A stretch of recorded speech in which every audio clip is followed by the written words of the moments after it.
Sorry for the late start. Completely forgot the time. Let me make sure that we are streaming up to the channel appropriately.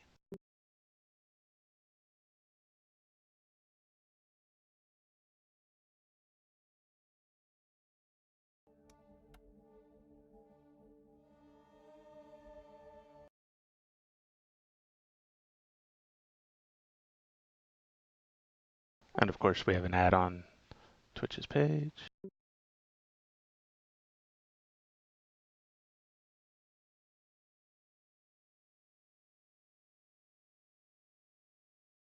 Allectus already has his match up.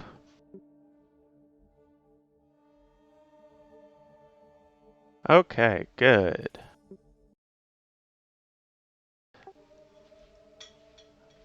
Hopefully you all have audio. Let me know in chat if you don't have audio.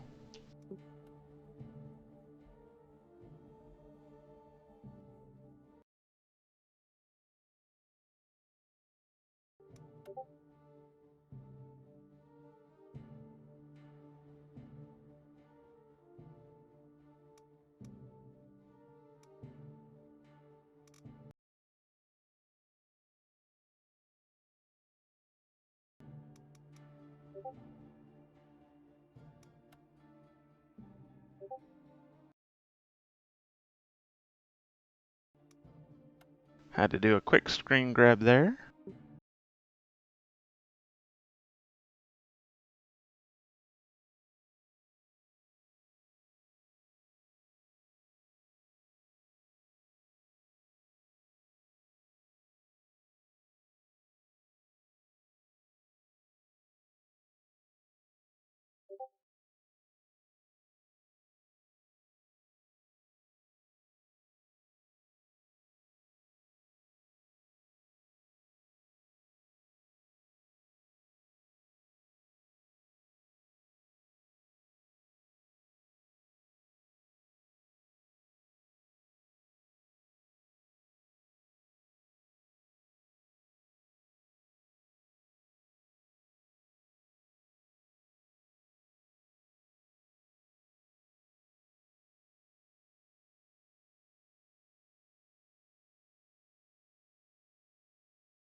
Okay, let's get this show on the road. His formation is interesting. All right, well, this will be an interesting match. I'm looking forward to this. So I was actually trying to think, have I ever fought Allectus before? And I don't think I have. This might be my first match ever against Allectus, which is really kind of exciting. Got it. So say we all. Shout out to the best fiance in the world, by the way, folks. My fiance is amazing, and you should all be jealous.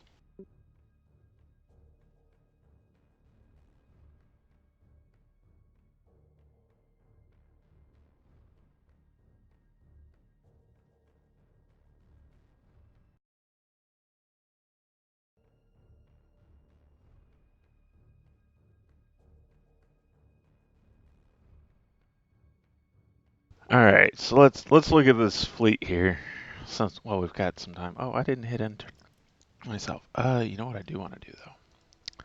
So I made some changes to this fleet from the last time that I'm hoping will kind of improve how well this does.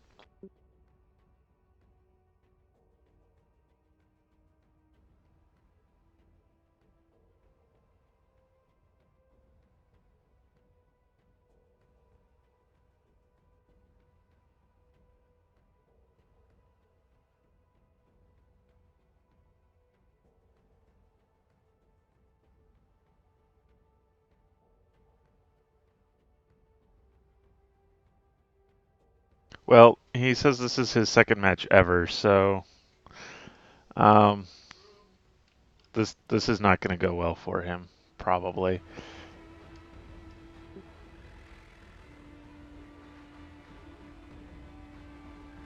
But I'm glad he is here.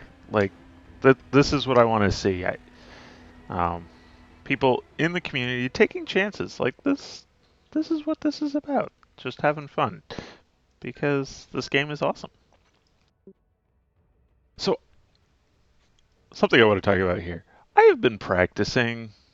I practiced this fleet setup a couple of times yesterday, and I noticed it's really kind of random where your fighters pop out, whether they're over here or over here after this first turn. And like I turned left like I did this time every single time. So yeah, I'm not right quite sure what that's really about. Though I think so the first time I did it, they did show up nicely on the left and that let me pop my flak up on the right on the second turn. The second match I practiced this last night with, I didn't yaw. So that and that is to say I didn't do this extra little turn. And maybe that's what makes the difference. If that's all I got to do to get them to yaw properly, that I'm okay with. Like I can yaw them. Yes, That sir. is not a problem.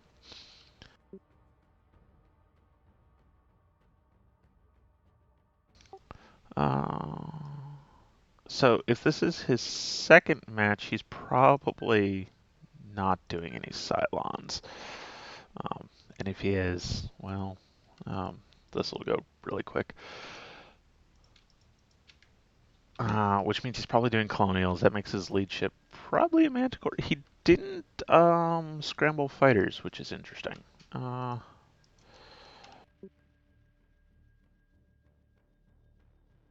so these flight paths that I'm setting here are deliberately to try and get my fighters to um, avoid the flak that's about to come out of my Jupiter here. In general, fighters will try and avoid friendly flak, but keyword there is try.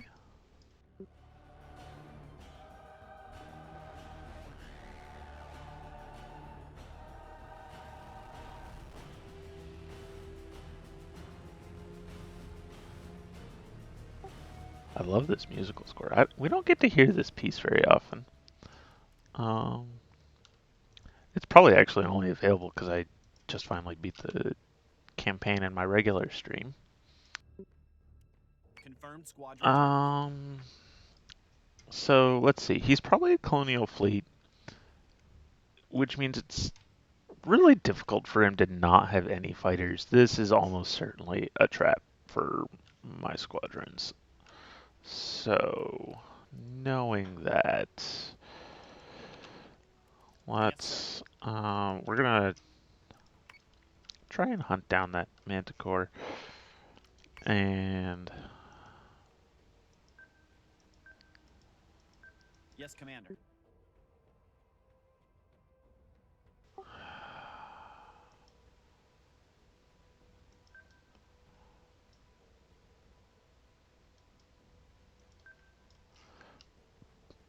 we're gonna start working our capital ships closer. He is ending his turn surprisingly fast. Um, so that's cool.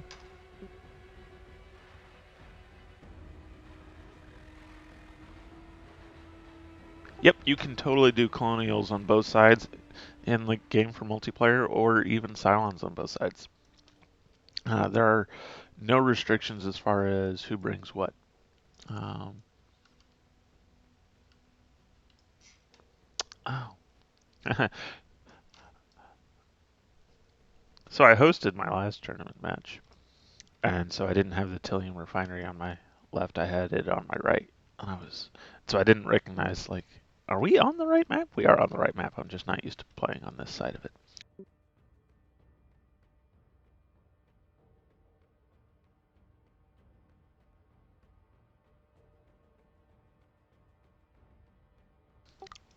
So, um, I was kind of doing some vertical dive and climb, but I don't think that's what we're gonna keep doing. That's actually gonna make it harder for the flak to interpose, I think. So we're not gonna bother with that.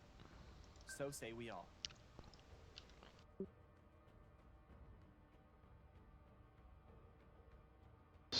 if he's, depending on how willing he is to sacrifice this mana core, if he doesn't want to sacrifice the mana core completely, he'll scramble fighters this turn and turn this mana core away. If he doesn't mind losing the mana core, he'll turn it away, but he won't scramble fighters till maybe next turn. I don't know. I think I'd be scrambling fighters this turn because next turn because you can't give him an attack order until the turn after they're scrambled, and you don't want them getting piled into. So.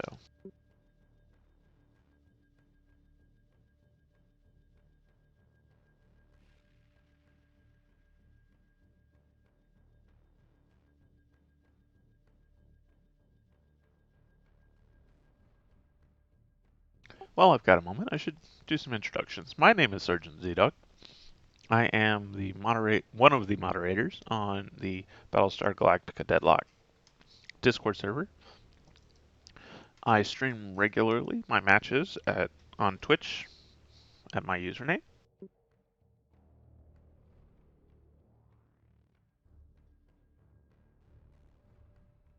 You can actually hop into the voice chat with me if you'd like to talk about the match or anything else. Let me get you guys a.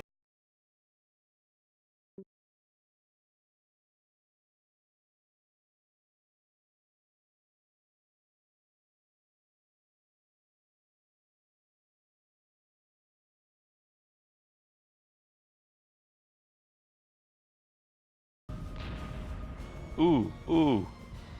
That was a beautifully played chaff on his part. Um, however, while it's a beautifully played chaff, he doesn't have that many squadrons. So, here's what we're going to do. We're going to start by getting our fighters out of this chaff. That was really, I'm sorry, I'm calling this chaff debris mine. That was a beautifully done debris mine. Mad props to him.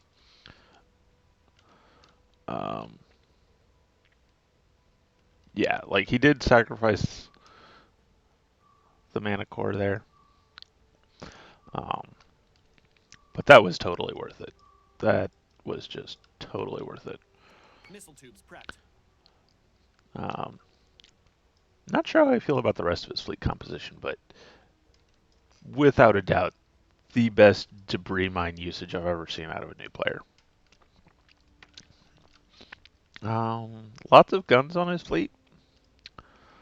The Ranger will be largely useless. A proximity mine. Where did that go? Somewhere in here is a proximity mine, guys.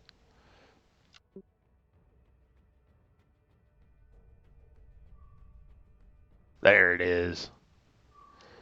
Proximity mine. Okay. So the proximity mine won't actually be able to get close enough with my flak. So not super worried about that.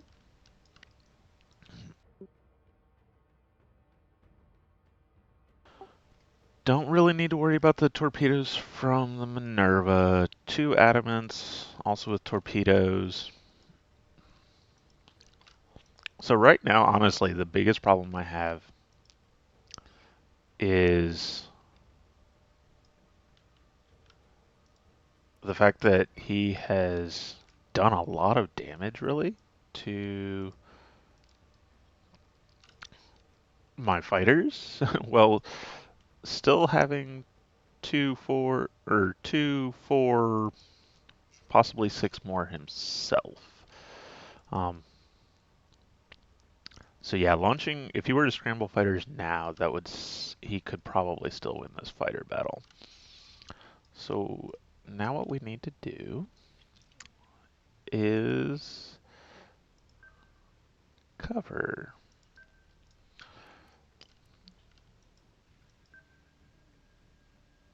Yes, Commander. I was just going to have these come straight down, but it's honestly not going to be that much worse to come this way instead. And these guys are going to fire at that ranger and move on. Friendly squadron is dark.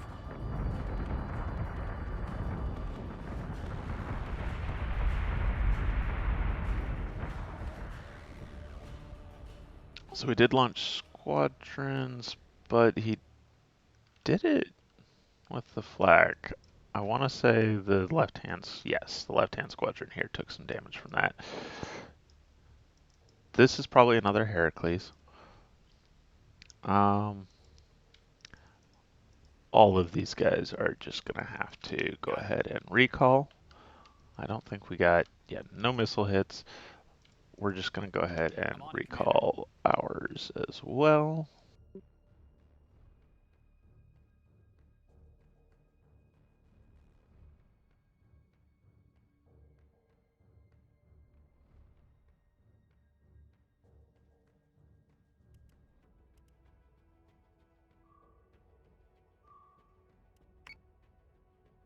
I'm going to fire my guided missiles off there.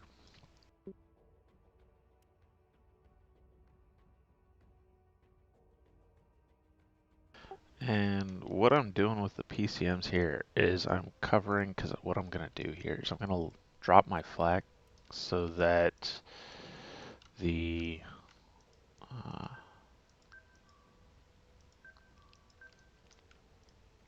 and actually, you know what we'll even do is we'll say full defensive. I don't think that'll make any difference in terms of repairing my squadrons promptly, but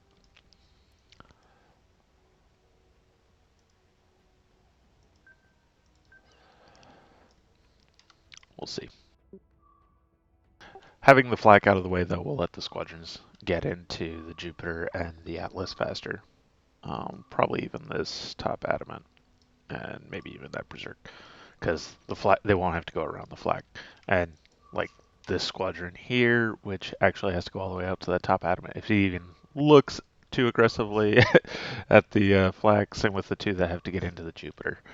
So we even lost a squadron outright to the debris mine. Mad props to this guy. That was really beautiful.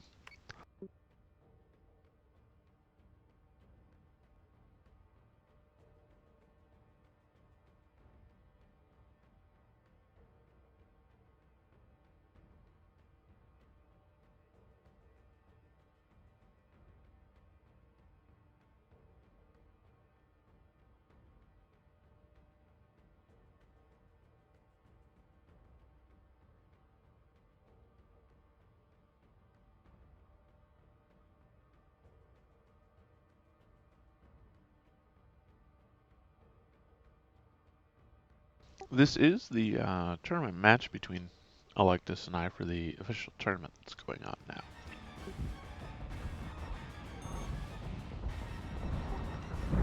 More proximity mine and debris mines. You know, I just realized I have no idea where that other proximity mine ended up. And I only see one of my PCMs, which means I probably bumped into my that first one.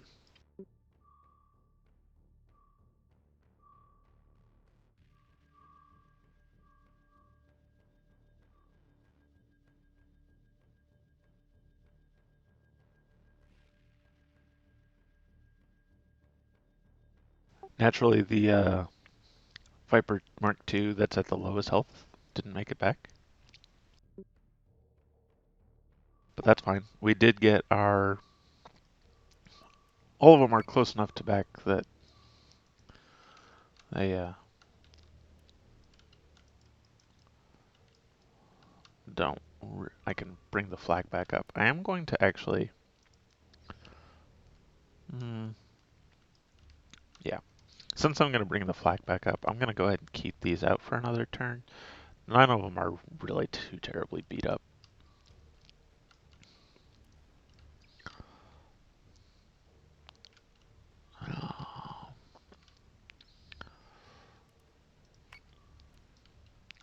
We're going to get some distance here. Got it.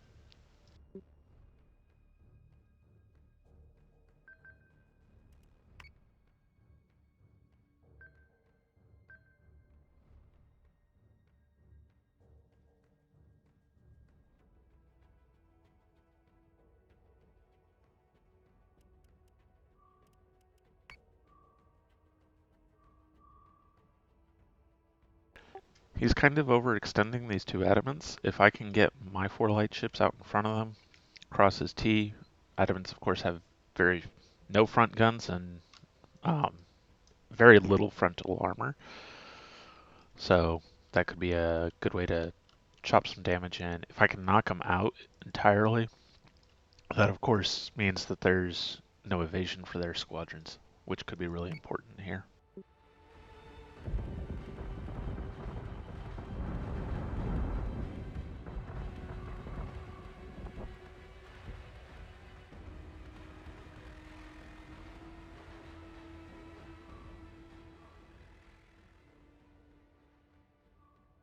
Yes, Commander.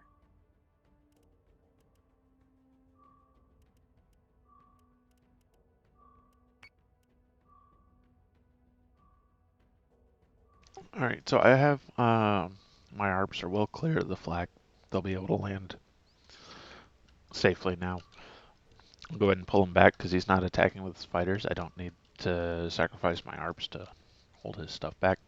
And I'll bring these things into full defensive to start repairing my fighters faster.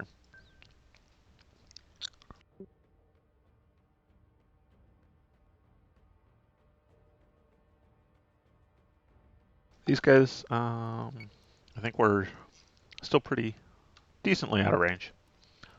Um, hmm. I don't want to get too low because then he'll fire into my tops, hit my fire control. That'll be bad. Actually, you know what? I think he's going to keep going away. Got it. So let's climb up. Or move faster, rather.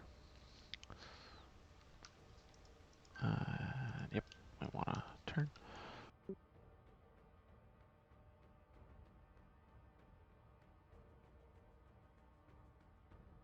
Proximity mine's very nice. I like his bold use of them, but unfortunately, for him, um, they won't be able to get close enough through my flak.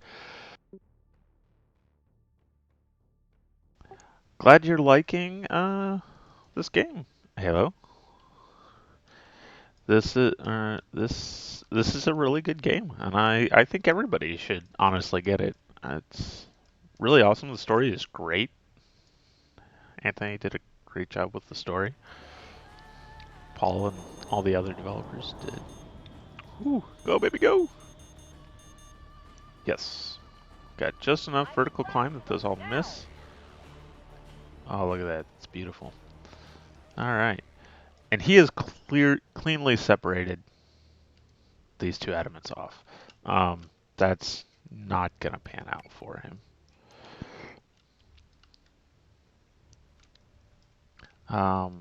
However, these are still, considering Heracles actually have pretty good gun range, pretty close.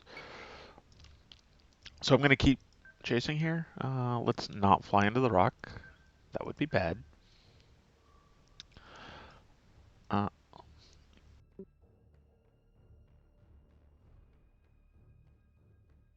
Not as many fighters over here as I would like, but he's, so far it looks like only devoting 2 to the case. He's only got 3 launched himself. He might have recalled his to repair, and that's fine too. Repair's going very nicely over on my end.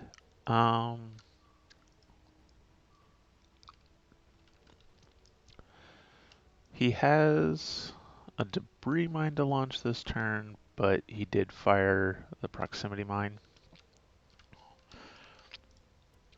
which means I can go ahead and fire off another salvo of missiles here. And you know what? Yes, we are going to be forced to engage here. Yes, Commander. So I'm picking on the Minerva because it's a great big bucket of guns with relatively thin armor. The Heracles has 120 on front. He'll probably just go right over the top of me or and use his 100 points of bottom armor.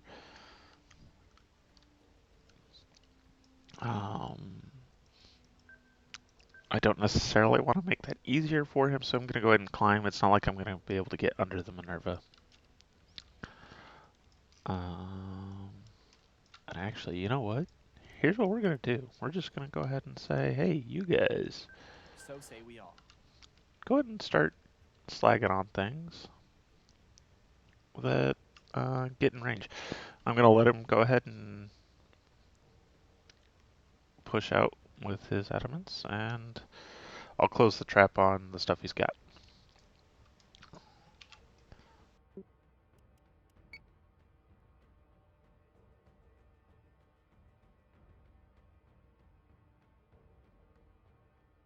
Yeah, I'm happy with that plan.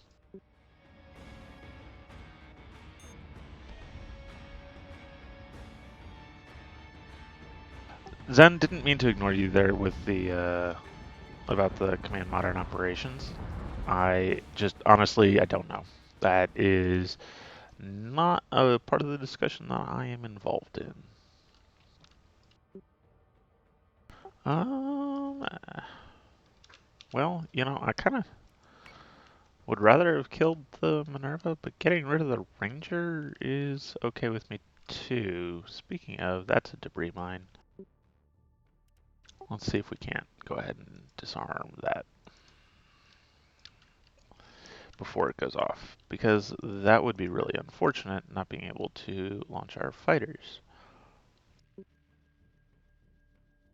Still another turn before I have to worry about torpedoes. He could launch a proximity mine at me this turn. It won't get here this turn, so I'm not going to worry about it. And yeah, Adamant's way out there. I don't care.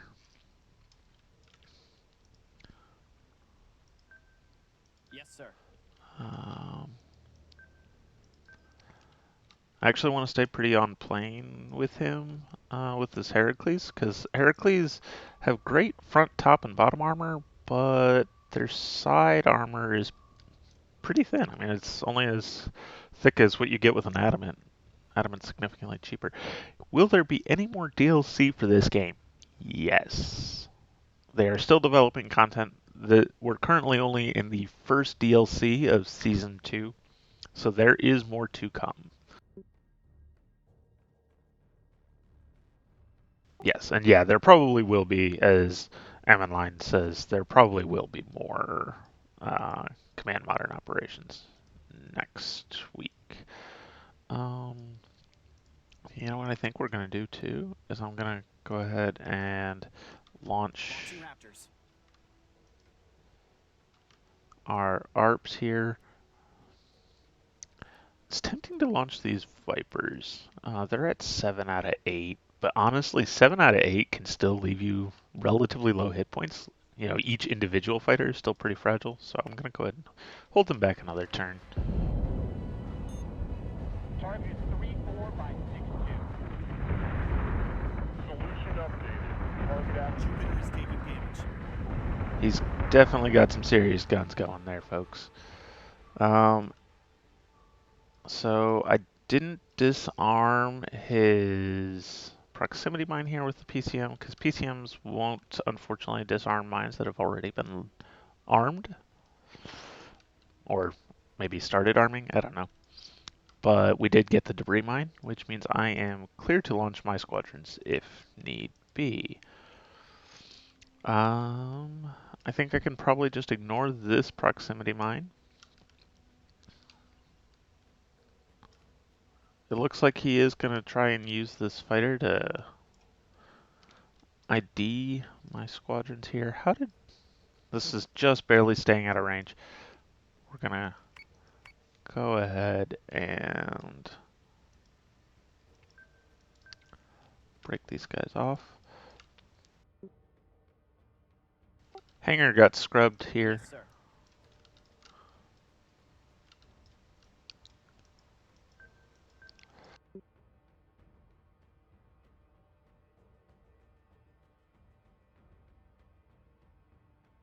We're going to go ahead and clear our decks. I'd launch them here also, but obviously we can't.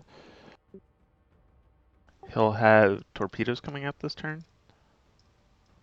So we're going to try and cover at least a little bit with that other PCM. Our ARPs,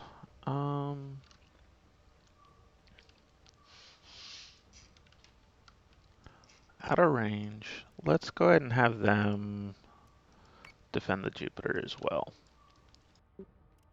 I'm quite possibly going to lose the Jupiter this turn, which will be very sad.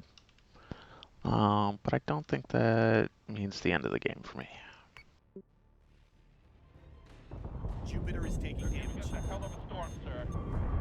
Target acquisition is screwed. Get me manual Missiles incoming. Escort clearance zone intact. Priority 1. Yep, just lost the Jupiter there. But I did force his ranger to turn away.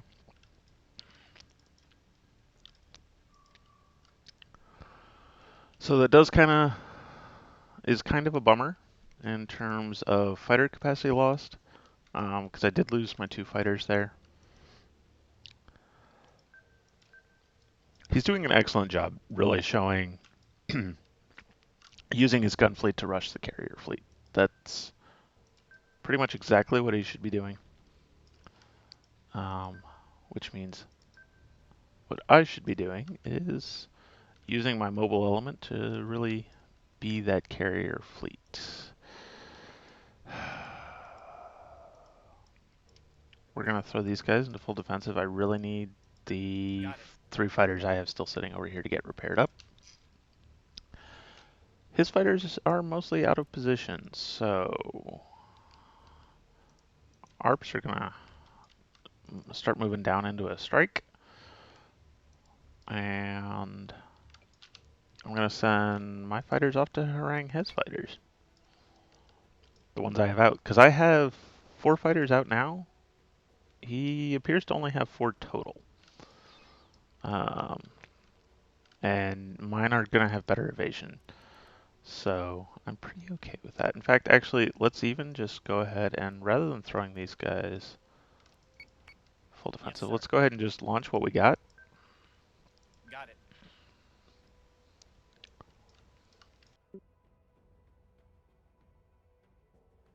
And get them into that fray.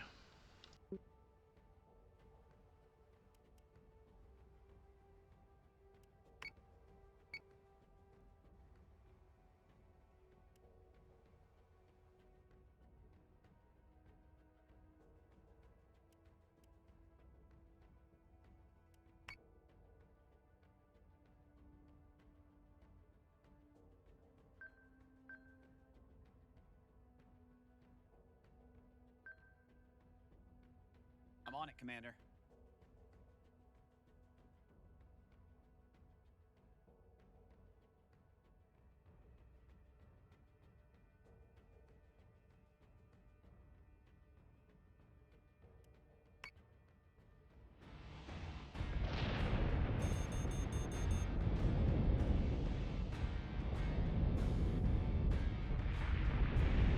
Atlas is taking damage.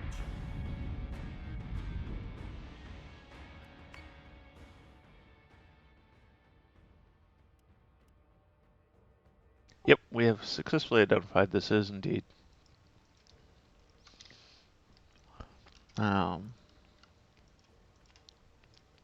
Two Heracles, which is why the guns hurt so bad. That's a proximity mine, which means he still has the debris mine.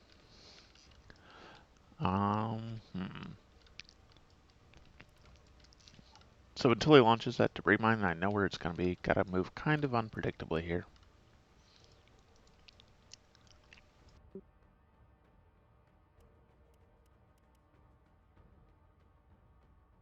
A lot of how I win this match is going to be predicated on... Whoops, not that. There we go.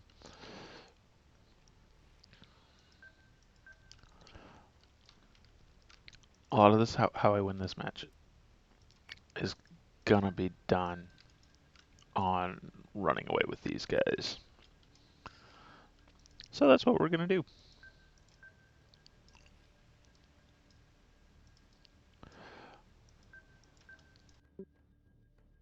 I'm not gonna be able to save these 2 Atlas. They're cooked. I'm mostly just buying time here.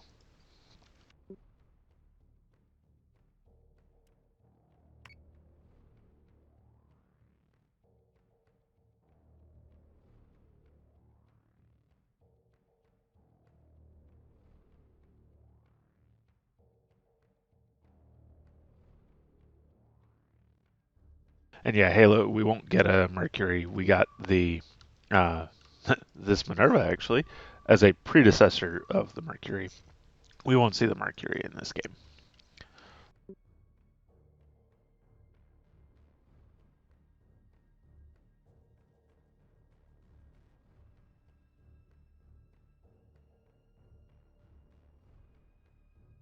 Best ship for cost effectiveness for Colonials, probably the Adamant or the Artemis.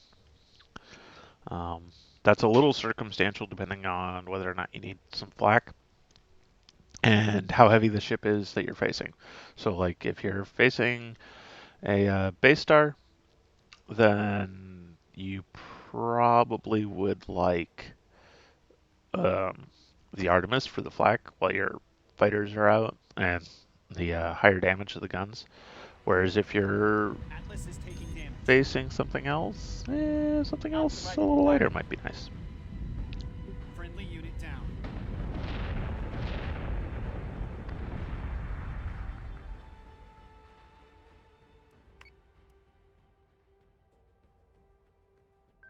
So say we all. Yes, Commander.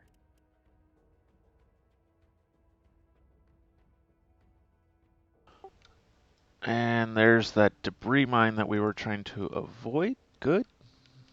He did launch his last fighter there. Let's see. So he's kind of coming in like this. We are good to go after his squadrons, which are well and clear away from where that debris mine will be. Hopefully our ARPs are able to pick this guy off. Um, and you know what? I'm going to come a little more in like this. The reason I'm going kind of at this tangent is as the missiles come in and follow the Ranger, uh, it'll come in behind the flak of the Heracles.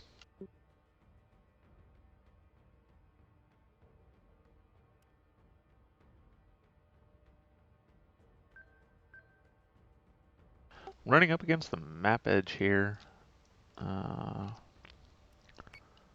so we're gonna have to make a turn.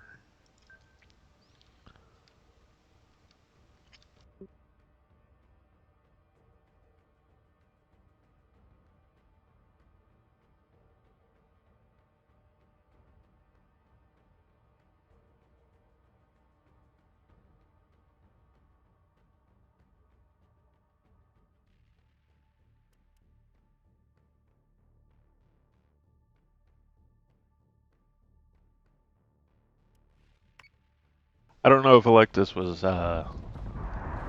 lying when he said this was only his second multiplayer match, but mad props to this guy. He's doing really a rather excellent job.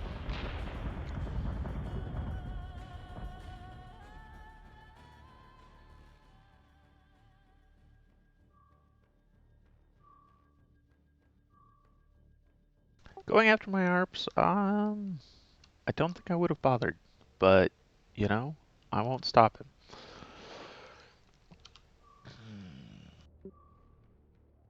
Got it. We can set each ARP to paint a different target. Oops.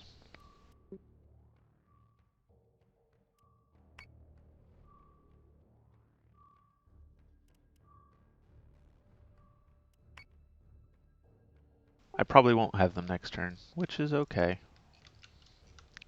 Looks like he went for boosting this turn. Yep. Which means I can actually get some damage out. Might as well. This thing isn't gonna survive anyway. And some damage is always entertaining. Fortunately, I've now knocked out the Ranger, and so the rest of his debris mines are no more. These guys at this point are just going to keep on boosting. Um,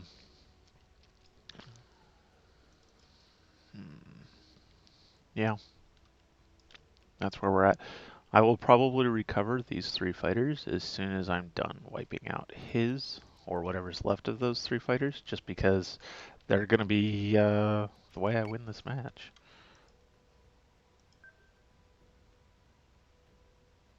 Yes, Commander.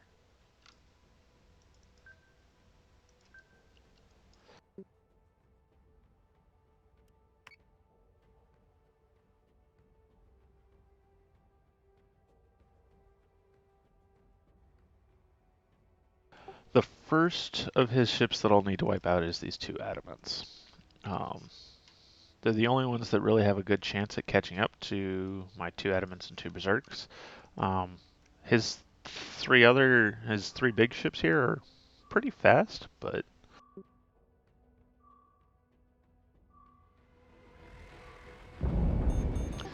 they're not quite fast enough to have a very good chance at catching up.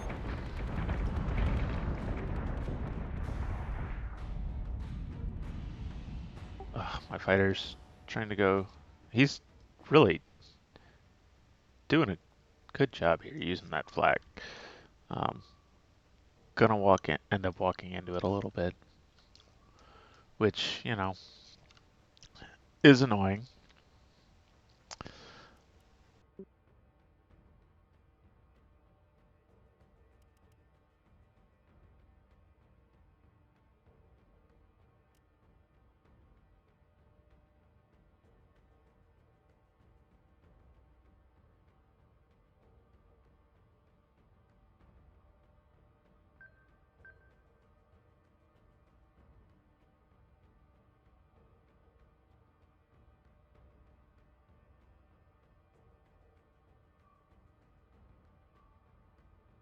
I'm going to split these three into a separate control group. Have them come up. And we're going to send them back for repairs now, because he's down to his last squadron there.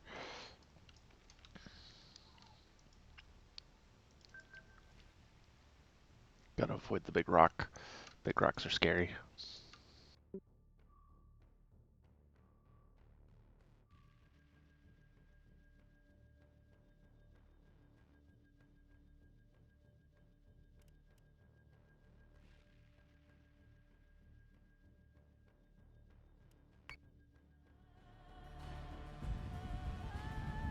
Nothing but the rain.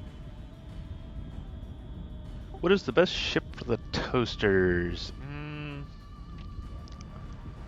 Atlas is Argos taking is damage. maybe the best ship overall.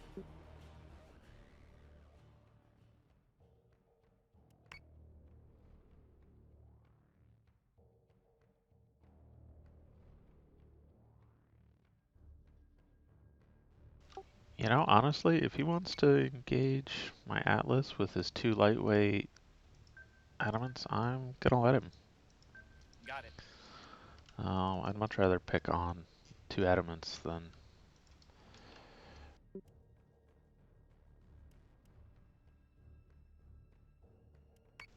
his, Where is his fighter? Did he recall it all the way back? He did. Alright then. Recalling squadron.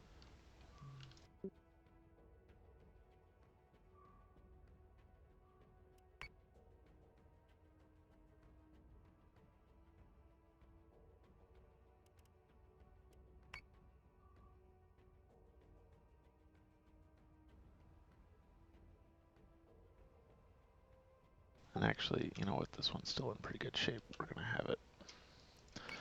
Go ahead and come over. These guys. Keep on trucking. I'm on it, Commander.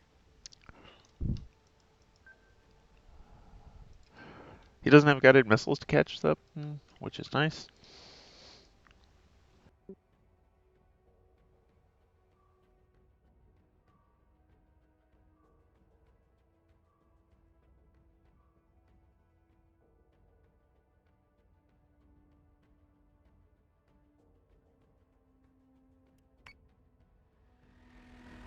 Atlas is taking damage.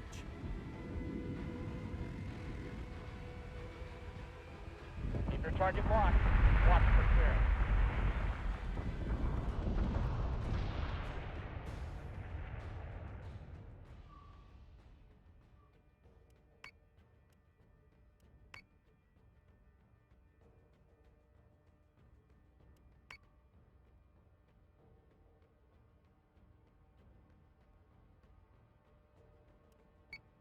There we go. Finally scored hits on something that really is going to start doing some damage to him.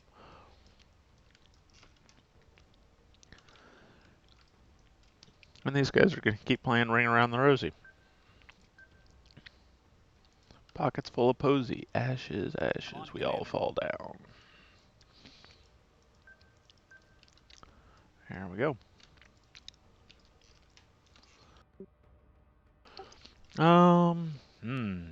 Do I want to try and reload this ARP? Sure, why not? Let's go reload our one ARP that we can still reload. Or at least go for it. Try it.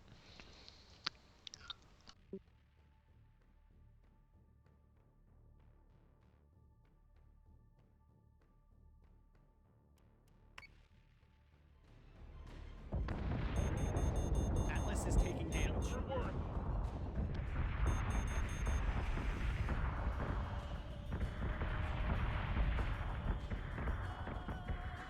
Shout out the fire control on the Adamant, which is nice. No longer a threat. We're taking some obnoxious hit point damage on our poor Atlas. But it should survive those torpedoes. He's got no guns in range. Oh, his one squadron's back out. I have no idea what he's going to try and do with it.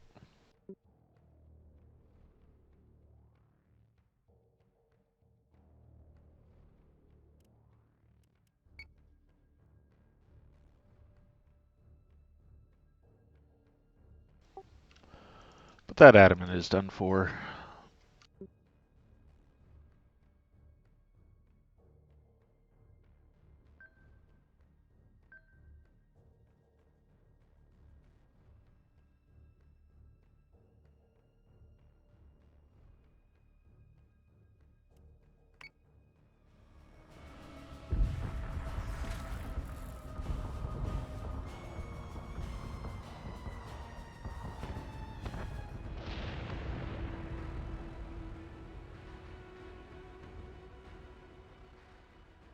Okay, that ends the Adamant.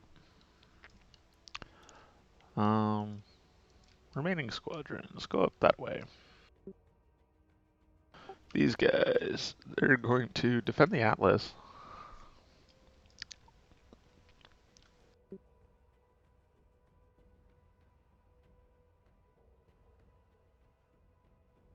Yes, Commander.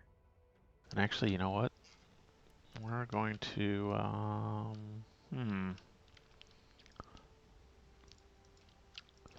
Let's see, what does he got here? He's got some right armor damage, a little bit of bottom damage, and we have more top armor than, well, okay, usually we have more top armor than bottom armor, but not this time. Alright, what the heck? We will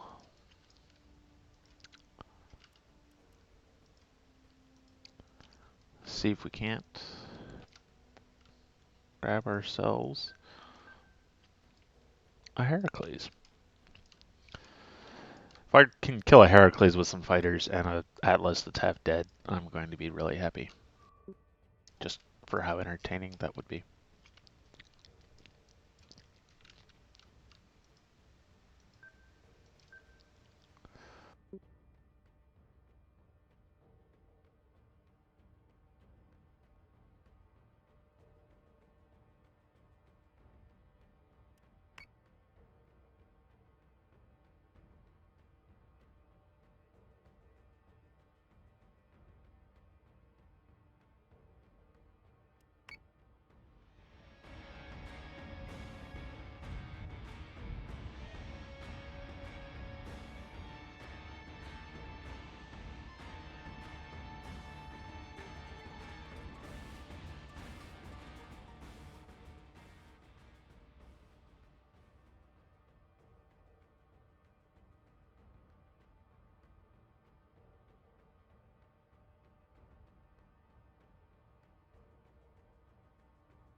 Got it.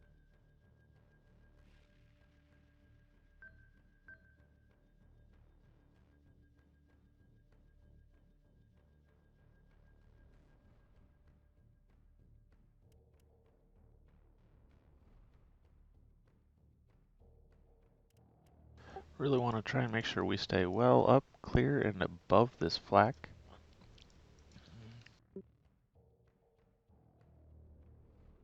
We're up to 3 here, but he's not in range yet, so I'm going to go ahead and hold it off another turn, let it keep getting some more hit points.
Nice. Managed to do 5 hit points of damage to these.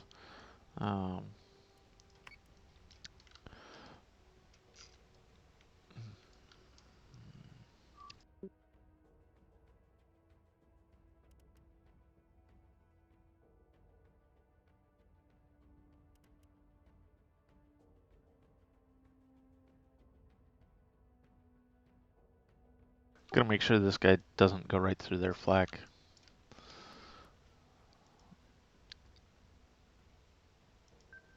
Yes, sir.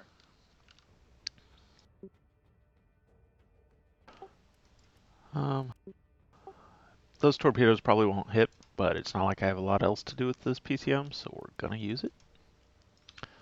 And these guys are gonna... Oh really? Are you too high up to paint target? There we go, you're not.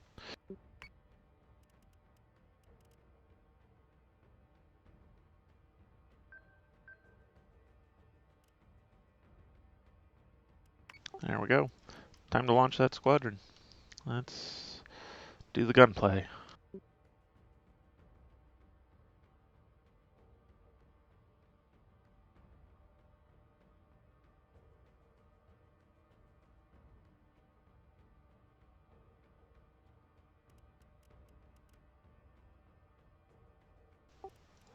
Adamants with their light guns and Berserks with their 5 mediums and boosted accuracy do a pretty solid number on squadron still, as being demonstrated here. Carving them up.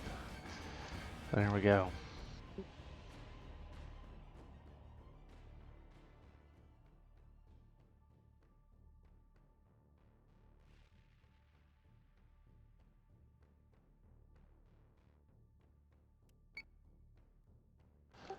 And back to doing the getaway thing. I'm going to try and stay under the Minerva. It has far fewer guns on bottom.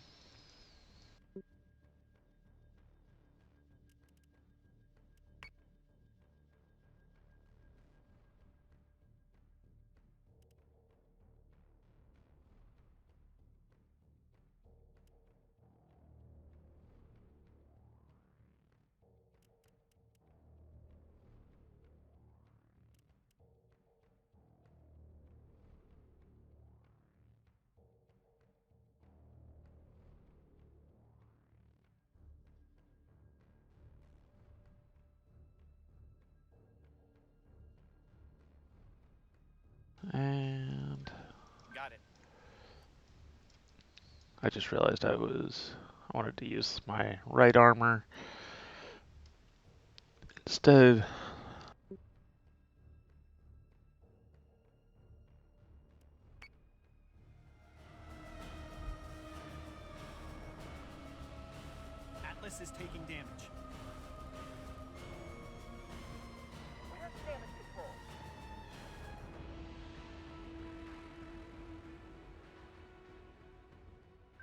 Yes, Commander. This is where I make Waggle sad by engaging on the right-hand side with an Atlas.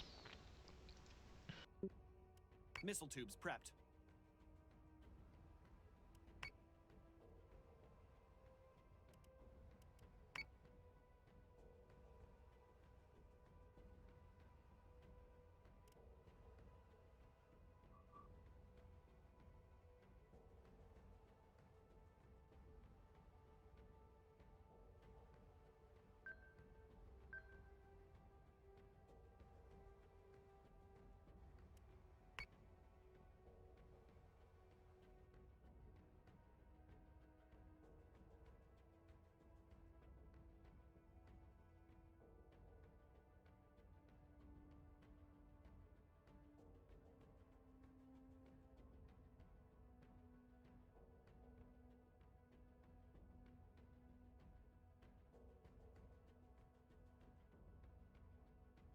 He has been caught in the unfortunate situation of, because I split my fleet assets to make it harder for him to chase me down, he split, trying to make the right call on having enough resources for each, and he's just not quite going to have enough. He might be able to get this Atlas, but it doesn't matter. He'll still lose the Heracles off on its own. Atlas is taking damage.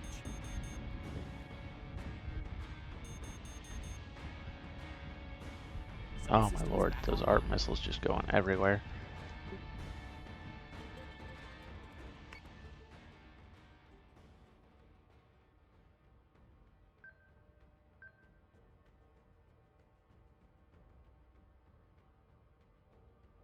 And you know what? I'm not going to crack the armor with this. I might as well throw it into full defensive. He's even still in range anyway, which is funny.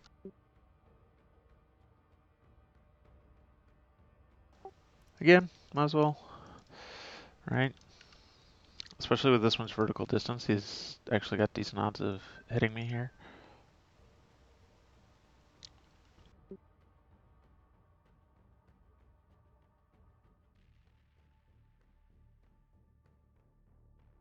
And we're, getting it repaired up. It's going to be a really slow repair doing it at boost. Atlas is taking damage. Lost an Atlas, sir. There goes the Atlas. Sad days.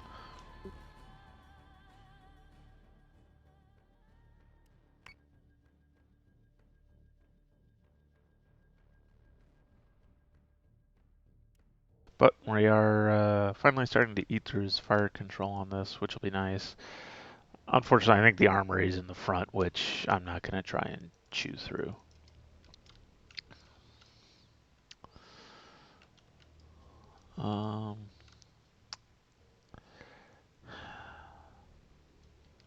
Honestly, if it wouldn't risk a tournament game, I'd probably just go ahead and close with these. I've probably got enough, but there's honestly no reason for me to risk losing the tournament at this point. um, Especially with the Heracles. Like, if this was a Minotaur, I'd probably feel even more confident, but the Heracles just has so much frontal armor that I'd have to get through.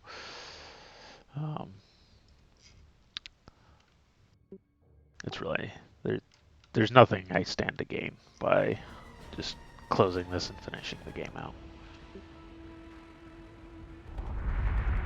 Nicely done with the flak there again.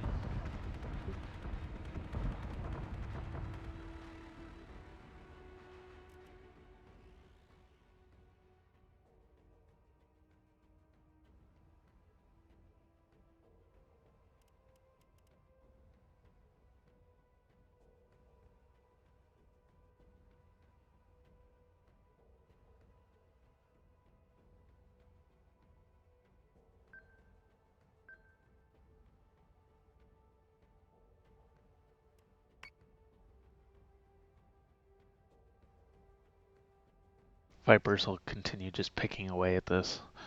Won't be too much longer now. And I'll get the ARPs brought around so they start using their guns again. I didn't realize they were being silly over here, but that's okay.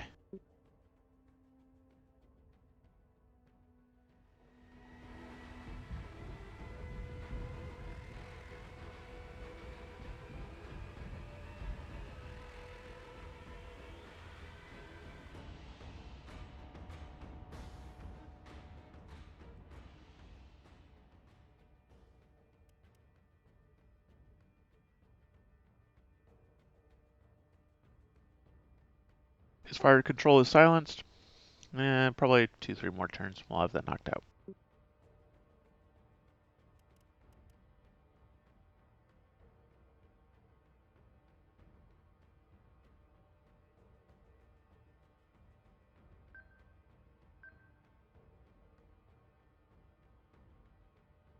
At the very least, want to wait till I get to at least 7 out of 8 on all my squadrons.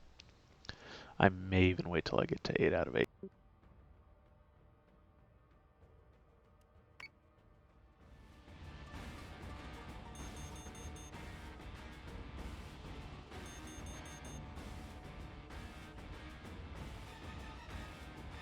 Missiles incoming.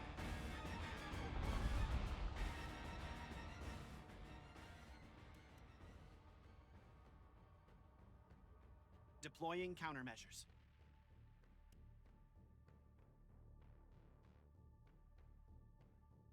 We'll try and hit both sets of these, but I don't know if it'll work.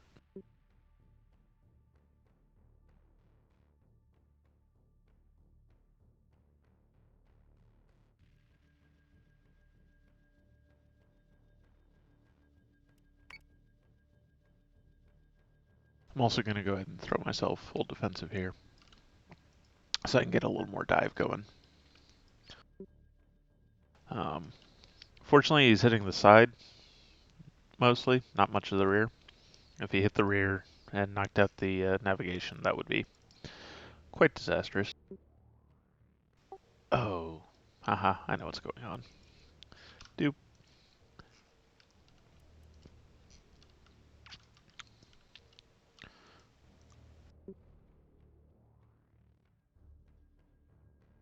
Now they should all have move orders. There we go. Don't want to just send these into attack. You don't need fire control to use your flak. You only need the armory, which means if these were to come straight in and attack, they'd get slagged. And yeah, my poor ARPs are a little precarious. Missiles incoming.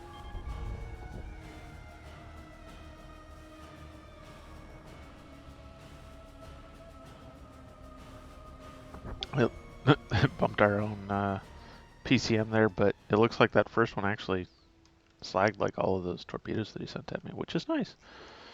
But that's okay. The round of defensive still let us get some more good repairs in. I'm on it, Commander.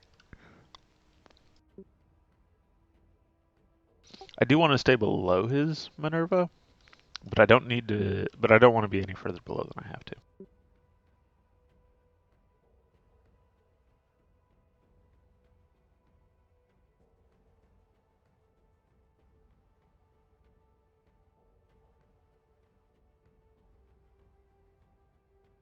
Why don't I have focus fire on? Because I am so terribly far out of range, it doesn't matter.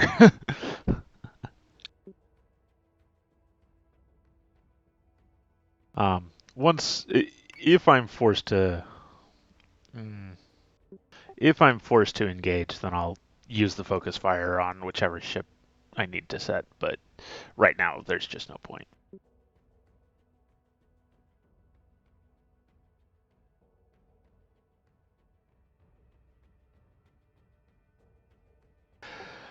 Um, if it's the last ship standing, why run after you? You should just stay put and set up.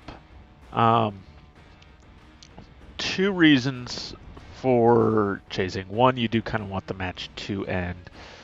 Two, it's really his only chance. Now, if he really wanted to try and beat me here, he'd shoot straight across here or so. He's got range to hit, most of the way to the edge, and if I were to try and circle back, he'd have ample time to turn in on me. So he really should try and come straight across here. That would force me to engage at some point at least.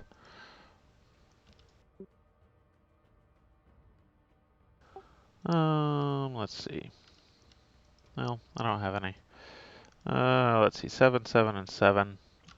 We'll give it one more turn, then we'll go ahead and launch squadrons.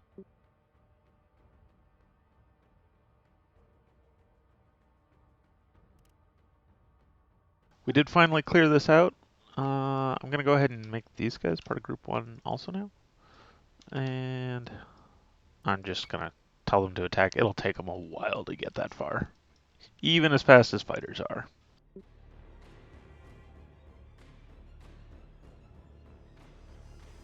But yeah,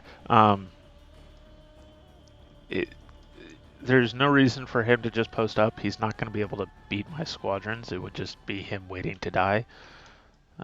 Chasing me at least gives him a small chance that he might be able to catch up first.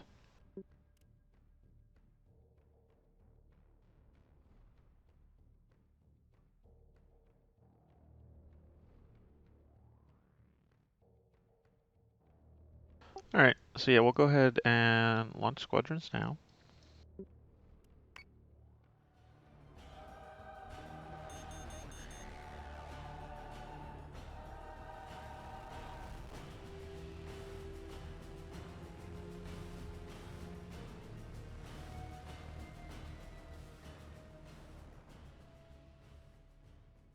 There we go, in good shape again there.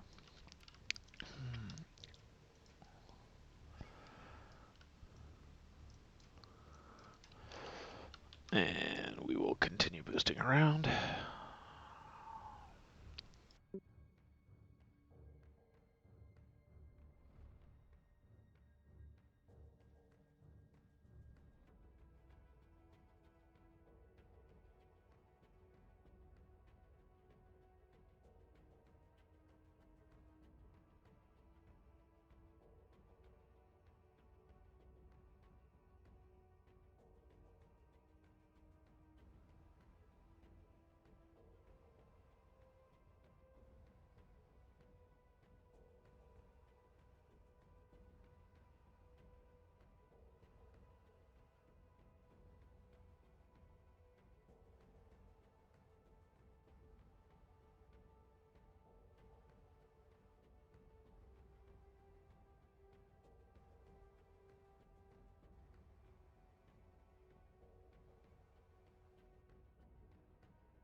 So I'm going to explain what I'm talking about here in chat, where he's asking about the map edge. The map edge actually will always show as a circle of this size. But if you actually do the effort of going all the way to the top of the map, you'll actually find that there's like a dome at the top and a upside down dome at the bottom. Missiles incoming. Got all of that just skating right over the top. So let's see which one it is. The Heracles is the higher up.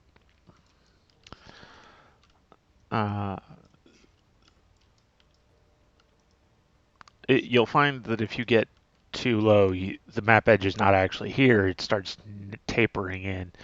This doesn't happen often. The only time I really get anywhere close to the top or the bottom of the map is when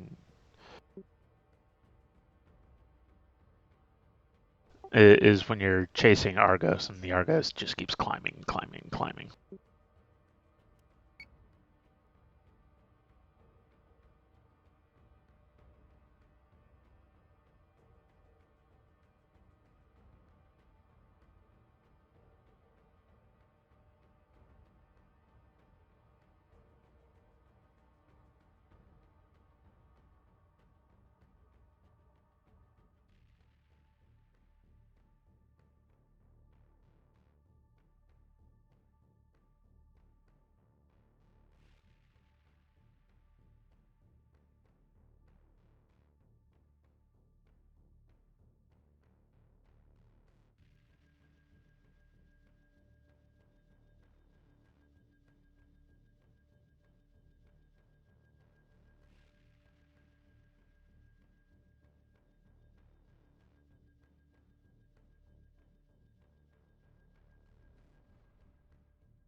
Oh, I was going to flag waggle, but it looks like he is actually just going to turn rear to me. So I will go ahead and engage. Let's see. Oh, wow. Just closing. He slagged some good hits on these guys. Yes, sir.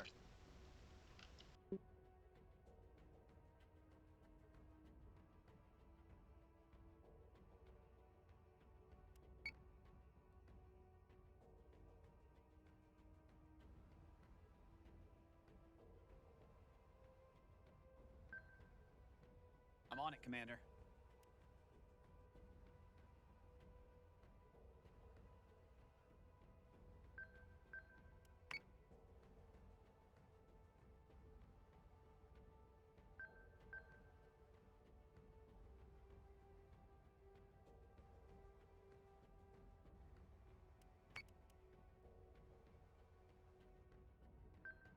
So say we all. Gotta be careful of these rocks.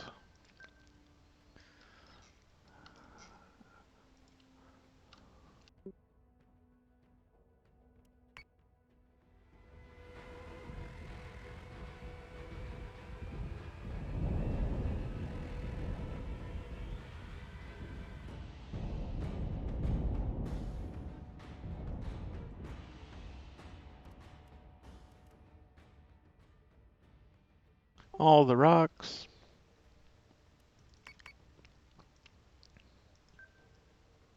Yes, Commander.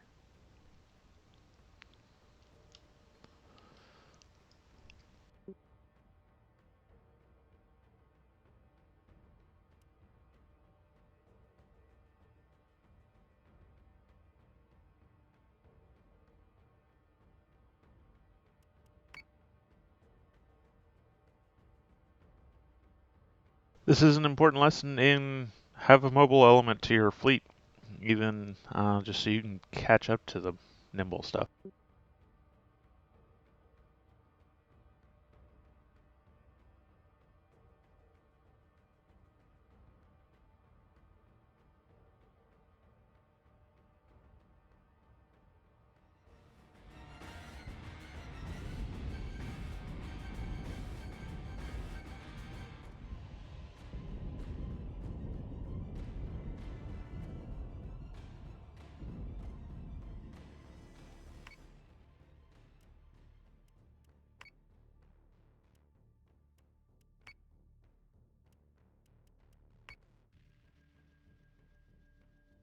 Man, I don't know if he's using focus fire or what, but he's doing like some serious damage here.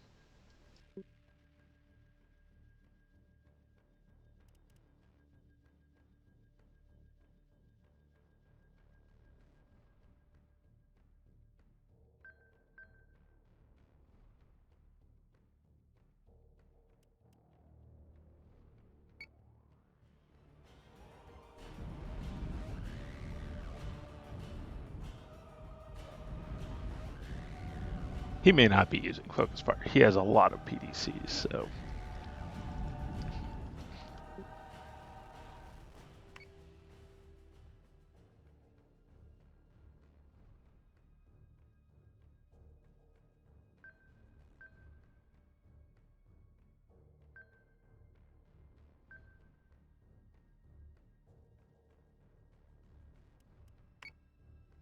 Carving through that top armor very nicely.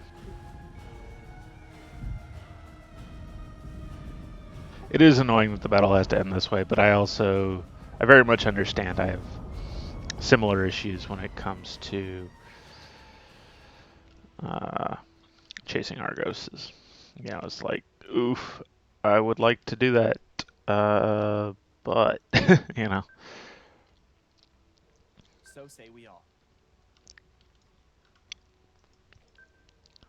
And I will trust that he is a man of some integrity. Just bring in all four of my ships. At the very least, even if he does try and betray me, which I don't think he will. He has been a very um, forthright, I think.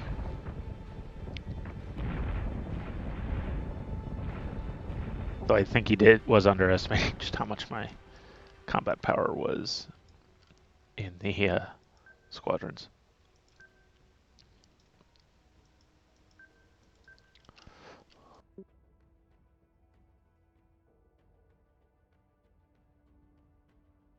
At this point, it's really too late for him to betray me. I've knocked out this Heracles effectively, so. That's secondary battery. We'll attack those. Fire and build. Get him, get him, get him. This is going to go really quick because, of course, engineering is on top, which means the more damage I do, the more damage I do.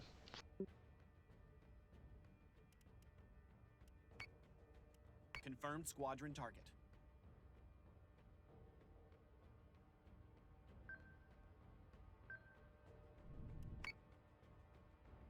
Curious to see if we can even crack the rear armor before the fighters just kill it through the top.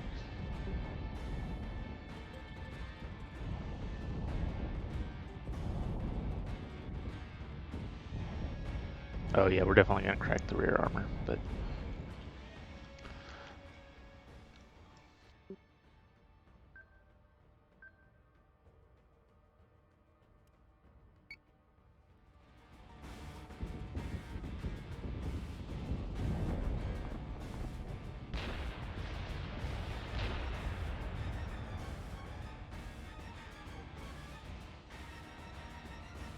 So that was excellent.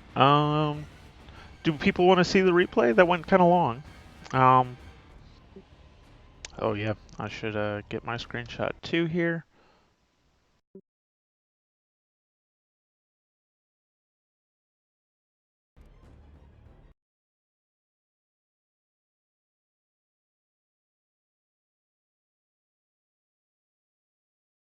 Uh-oh, my snipping tool didn't save my early shot. What do people think if it was possible to roll ships? If it had been introduced at the beginning, then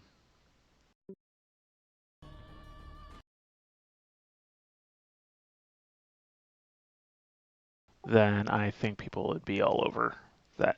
At this point, though, it would just break game balance too bad if you could roll ship.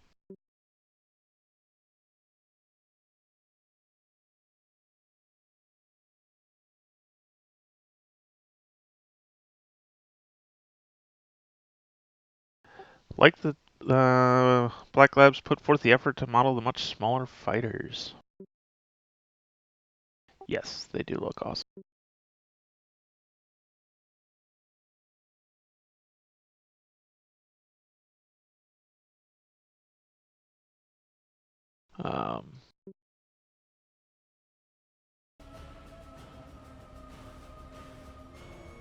In fact, let me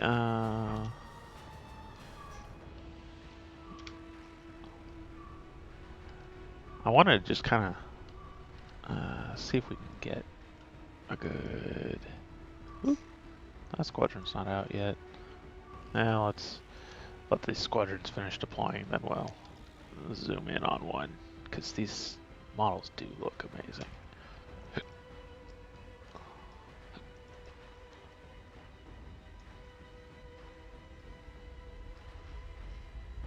So here we can kind of see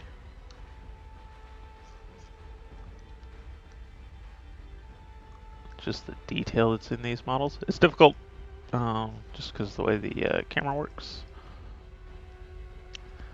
I love the detail that's in these. They look so good. Let's see if we can find an ARP. So here's those assault raptors. Oh man, just look at that. I don't think I even realized these are green. I've been playing this game for a while. I did not realize these were green, and that looks awesome. I love these things. The frosted over glass. Even down to this fine print no step.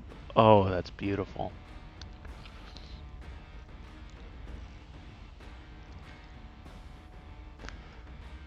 I mean, just the love and care that has gone into these models. Like, realize, I mean, there is as much detail in these ARPs as you get in a lot of first-person shooters.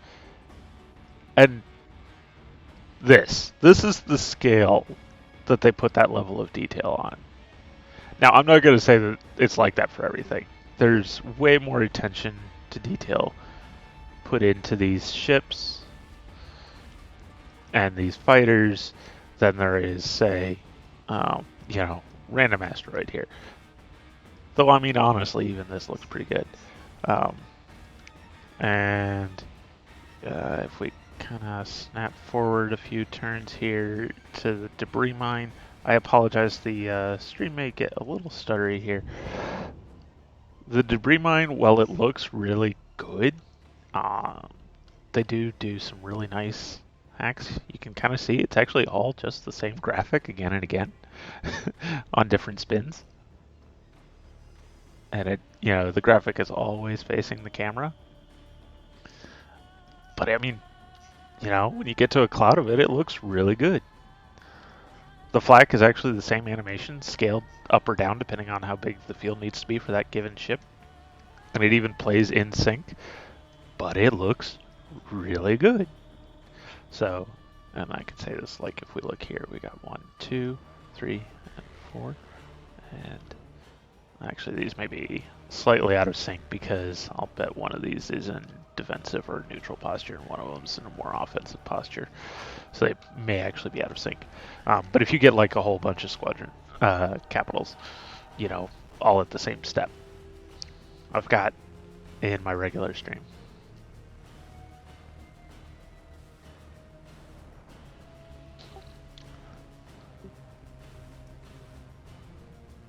So I do want to this up because here's this debris mine. He plays it right here, and this is where that single player experience he was talking about really shows. Like, look at this, just that was beautiful. If he'd done it, we're gonna slow this down because I want to talk about this. He does this so well. So he throws it back. Or throws it ahead so that it goes off where it's going to need to be. If he does it too far back, he won't get the squadrons early enough. But here you can see he's only got, what is this, 2 bursts go completely to waste? And actually, I don't even know that this one does. So 1 burst out of a lot gets kind of wasted. And he's not quite perfect with his alignment. But then he knows, as soon as those squadrons kill a mana core, they're going to come after the next closest ship. And so they just travel right down this channel of debris.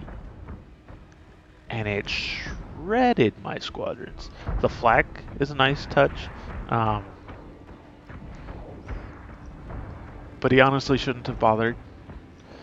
I'm guessing he probably did it in case I launched my missiles that I now have Deadlock on him for. Kind of costly here. We see 1. There were 3 fighters blow up total going into this flak. He can kind of get away with this because it's just a Minerva's flak.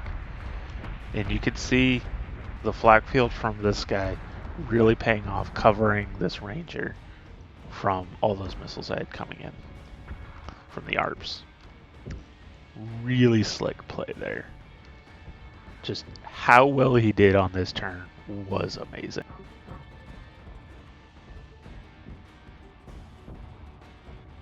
He might have been firing his flag to damage my fighters. Honestly, that might have been it. Because the AI, of course, won't. Well, the AI does actually try and withdraw fighters now if it thinks it can get away with it. And it's not perfect at trying this, but it will do it. Yeah, he does pull that squadron back right away. This is all his guns still firing at my retreating ARPs. My fighters, of course, are already back.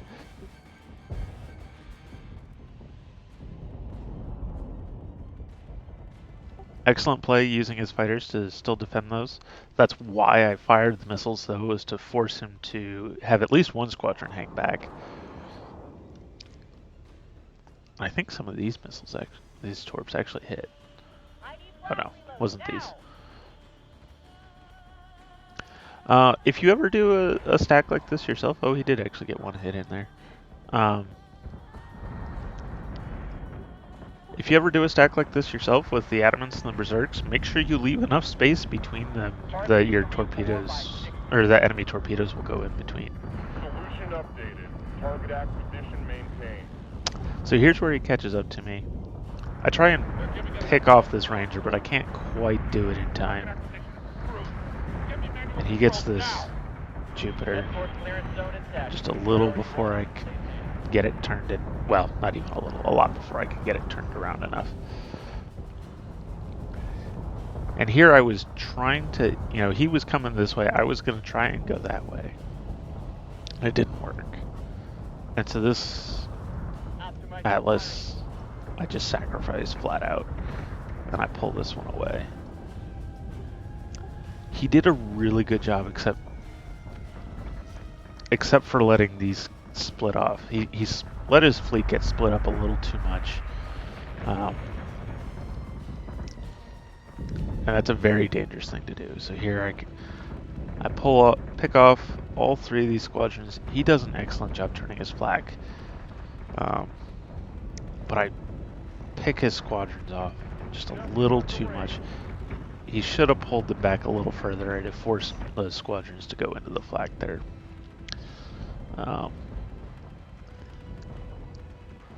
But, it was a very near thing. This was a really good match.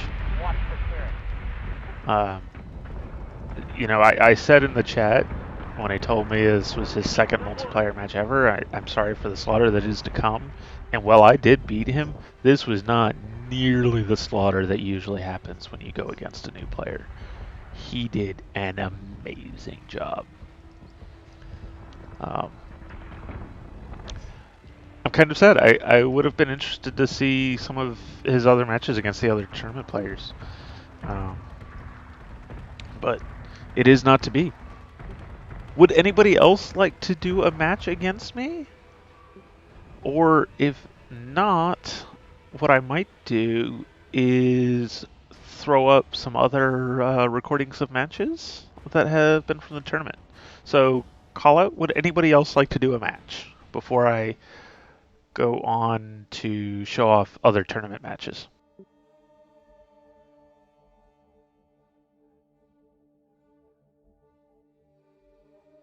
Don't forget, folks, you can join us on the official Battlestar Galactica Deadlock Discord. It is a great way to get multiplayer matches. If you have the game, if you just like talking Battlestar Galactica, you should still come on in. We talk about Battlestar Galactica all the time. It's not all game chat. Random Aim says match recordings. Okay. Let me drop you guys another. You play on Xbox. We actually have a at matchmaking Xbox role to assign to people so that you can ping other Xbox players if you would like.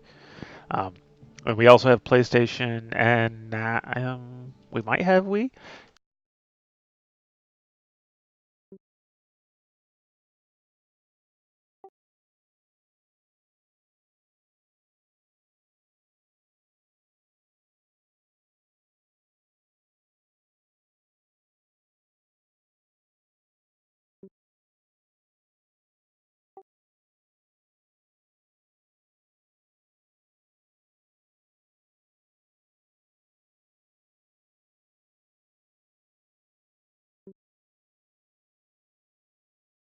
So yeah, come on in here. If you just like talking Battlestar Galactica, if you like talking Battlestar Galactica Deadlock, you should definitely come in here. If you want to get multiplayer matches, PC or otherwise, come on in here.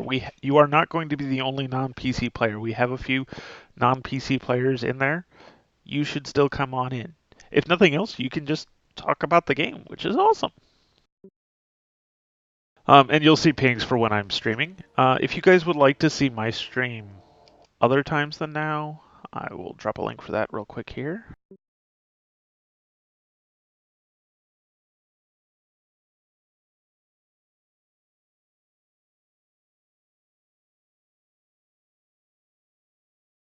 So there's those two links for you guys that I think you should check out. At the very least, you should come into the Discord. I would also appreciate it if you wanted to come check out my stream when I'm streaming on my own channel.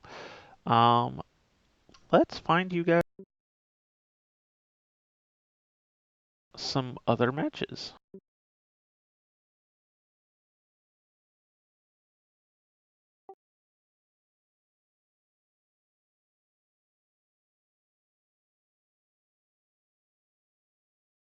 Kind of want to see Robot Penguin versus Eli.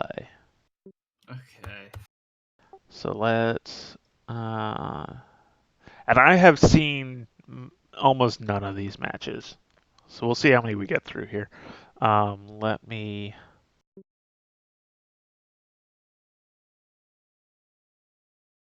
There we go. Oh, I'm excited. Okay. All right.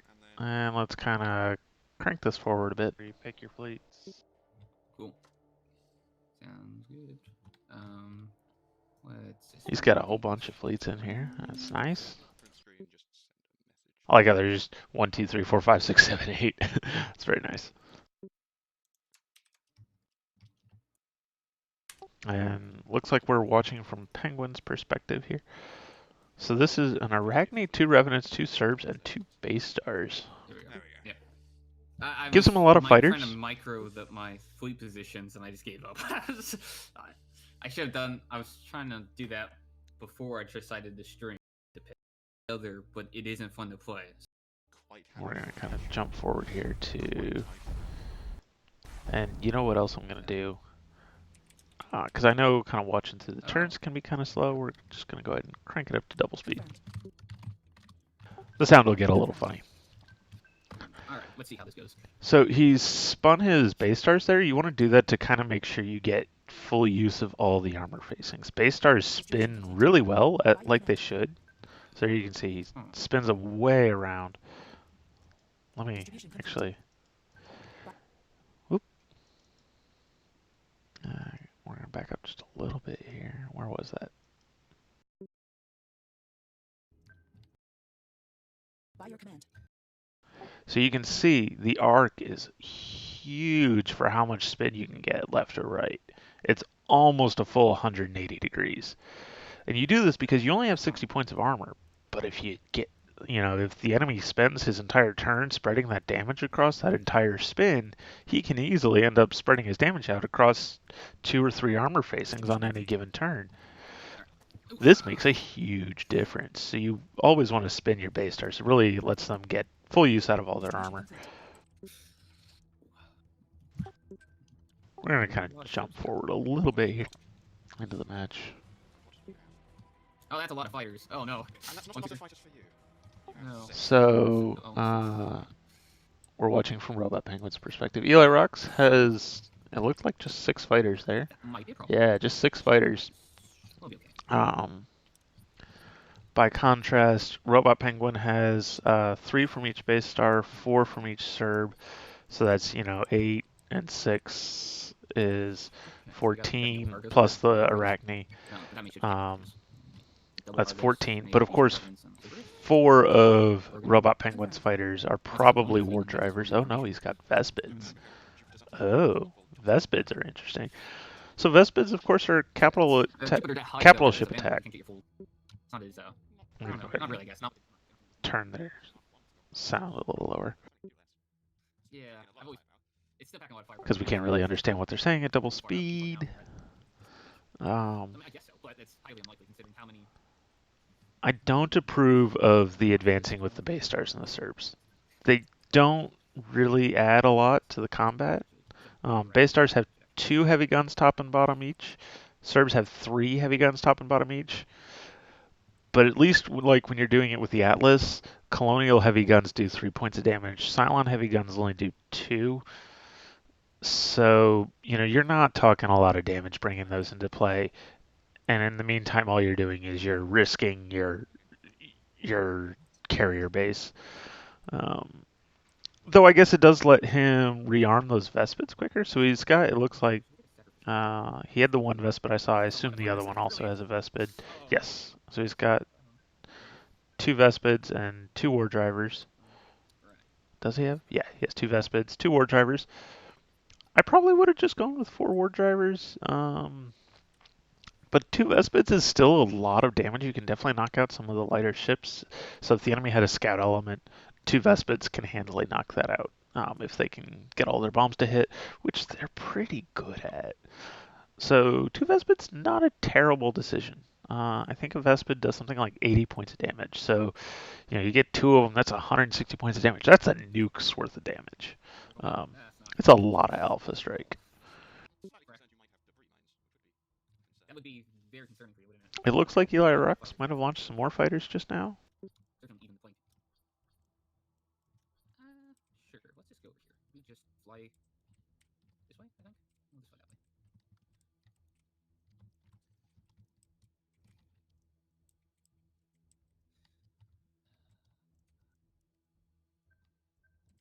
way. So he's not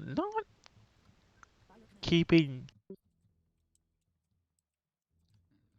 these revenants as close to his fighters as I probably would. But he is a carrier-based fleet, so having the fighters move up is definitely the right thing to do.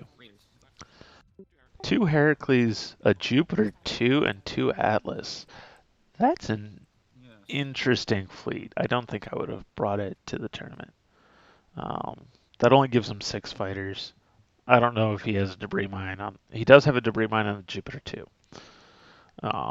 So this isn't like completely undoable for him, but he's gonna have quite a bit of challenge against this.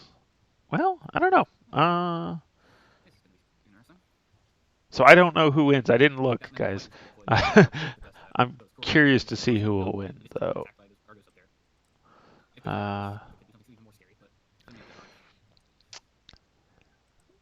Obviously, Eli's guns don't really care, top or bottom.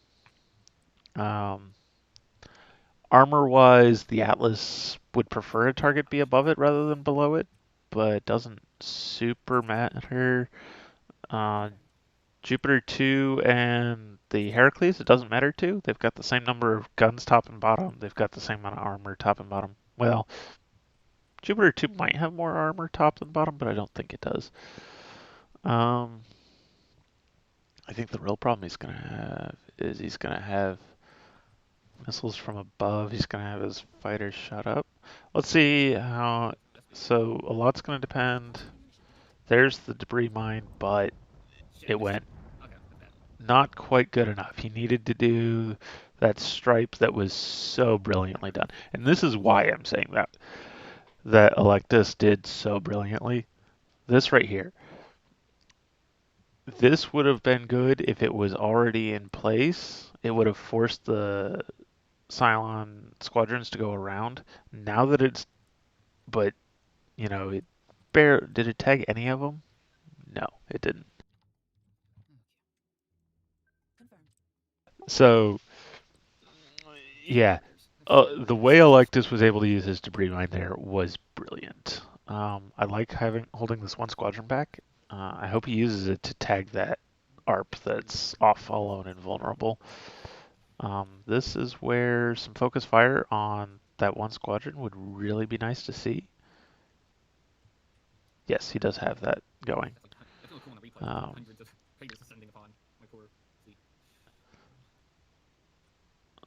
Yeah. He's just double checking his. So I'd prefer to see him using that Arachne's maneuverability to bring even its front guns all the way around to help shoot. The 2 front guns from the Arachne, definitely help for hitting squadrons. There's the bomb drop from those 2 Vespids. Really takes a toll on that Jupiter, completely knocking out the top armor and the and completely wiping out the fire control. And that's probably going to be what is GG here. He didn't quite get his flak from the Heracles to cover that Jupiter in time. That means he's only got his 2 Heracles still have any real guns left. the fighter battle is taking place below the debris mine. There's these two war drivers here debuffing the Viper 2s, which are desperately outnumbered. Oh, my four. This is that not getting that debris mine in the right spot has doomed LA Rocks. And this is going to be Robot Penguin's match. Launch sequence activated. Get some more missile launches. Not sure I'd probably just send them at the Jupiter, pick it off, but I don't know if there's a way you can't with the fighter battle in all reality. we'll see. He might have his. Oh, it's bad. I definitely wouldn't have fired the Arachne missiles at it, but the missiles from the base stars might come in high enough to go above the flak. Confirmed. I'm not sure what he's there. What is he doing? I guess he's okay. Yeah, no, that's a good move. Good turn with that Arachne. I probably would have kept it, over behind the Revenants, but it doesn't super matter. Oh man, did he lose? He lost one of his Vespids. Not that big a deal, to be honest. Writing death on the pub. He's still got both war drivers. Yeah, Robot Penguin's in good shape.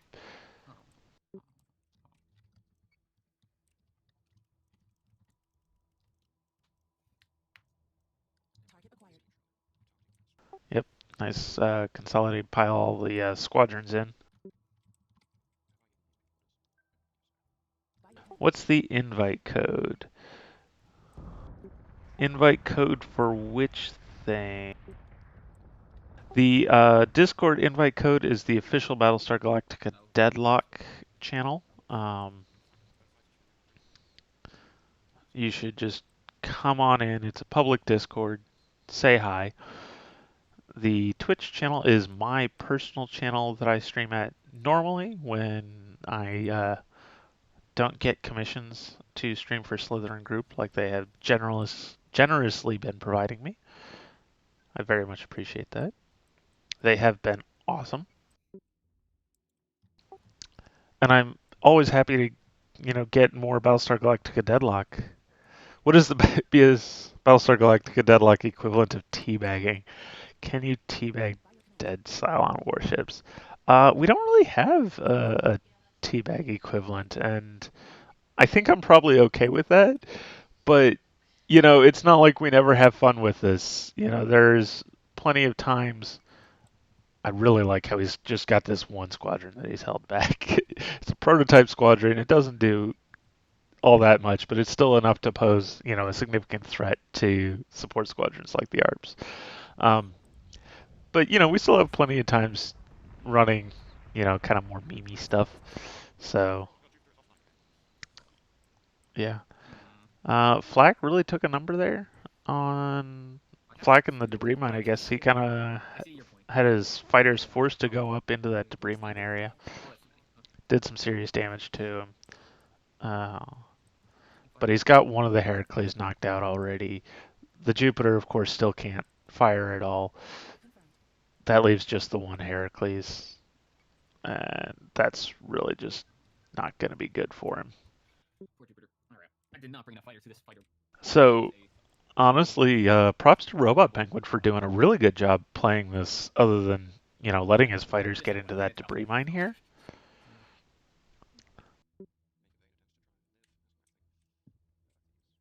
All your missiles into his shit. Nuke backing better. Base star hull compromised. By squadron. Revenant hull compromised. The missiles.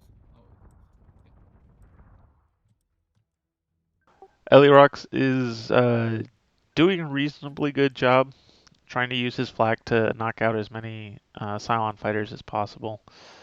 Man, I don't think I'd put my Arachne directly underneath an enemy ship there. Arachnes have their fire control on top, and while they do have a lot of armor on top, you still want to not let that get shot all the way through. Props for Robot Penguin just going ahead and recognizing that he's got the kill and moving in with his ships, though.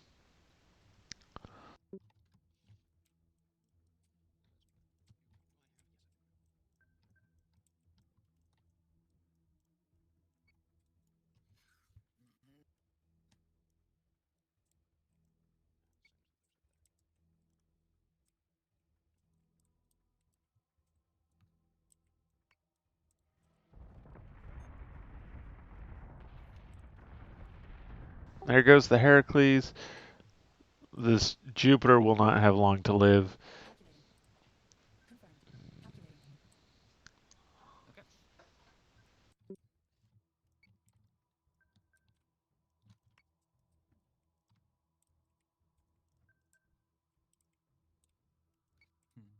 Okay. Confirmed. Confirmed. By your command.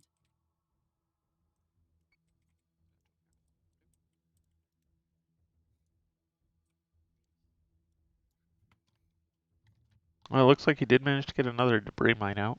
Allectus.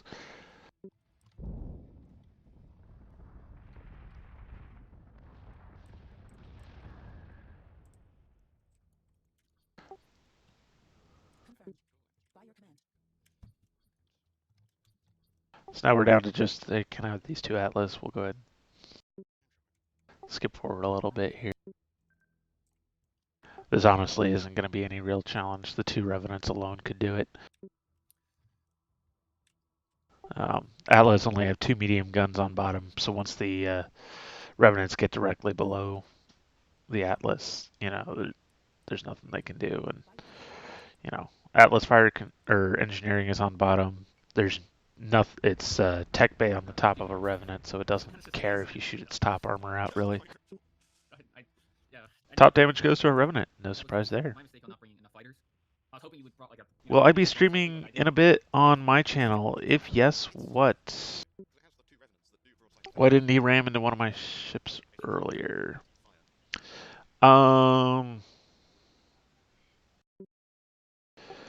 If you're referring to my match Halo, I didn't get in range for him to ram me.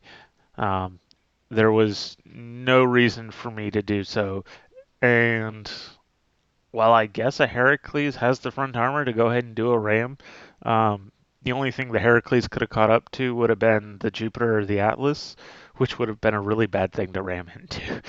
The Jupiter and the Atlas are both bigger than the Heracles. Um, to answer your question, Random Aim, will I stream in a bit? Unfortunately, I can't today. I've got something else I've got to get to now. So I won't be able to stream on my channel this afternoon. You're going to have to wait until, you know what? I will probably be streaming Monday a whole bunch, but we'll see. Um, I am at the moment free to stream during the day all week, so I will probably be streaming a whole bunch this next week. If you want to hop onto my channel, hit a follow. You can just see whenever I'll be streaming. And of course, you can always hit the view on demand, the videos that are already up.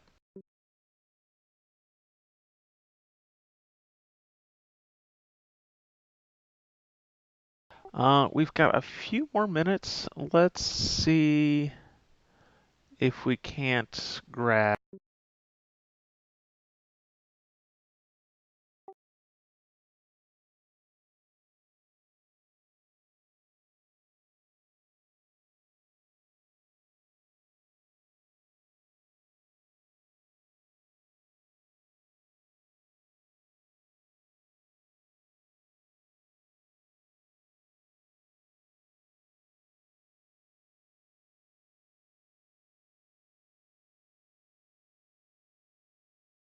Do we have any votes from the crowd? Do I have a link to my personal stream? Yes, I do.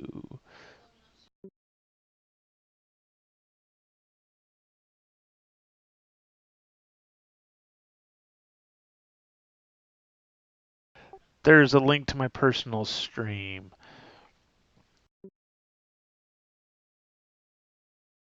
Thank you, thank you. I appreciate the follow, Banana. If you guys haven't followed Slytherin Group as well, Slytherin Group does streams regularly of all of their games, and so I would encourage you to do so.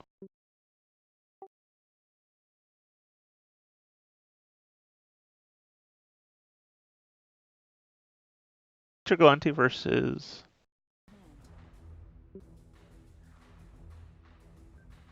Mech Slayer 1. I kind of touched on this one a little bit.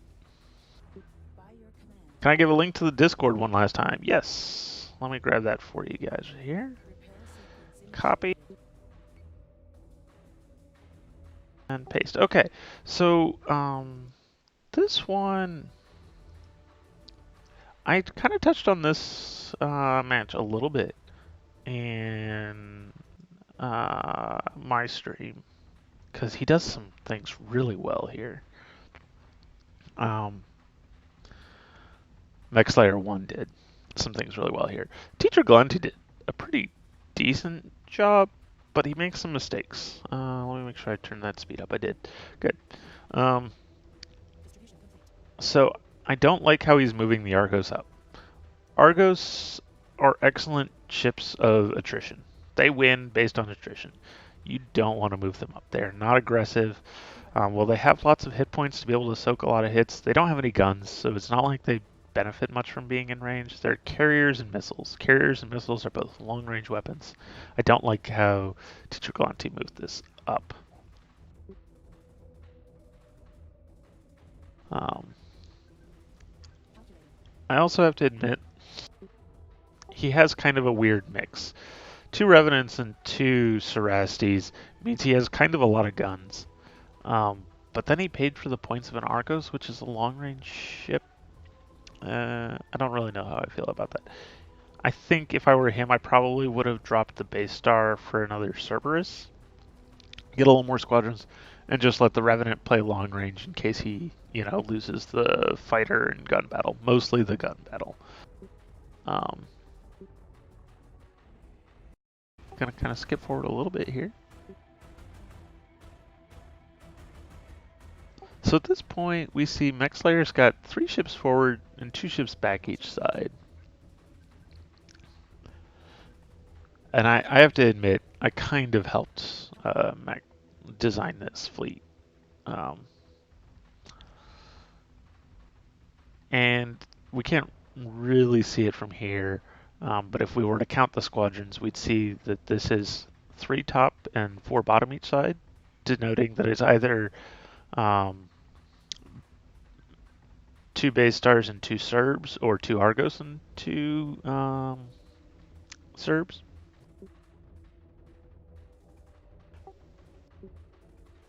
Welcome into the Battlestar Galactica Deadlock Discord community, Halo.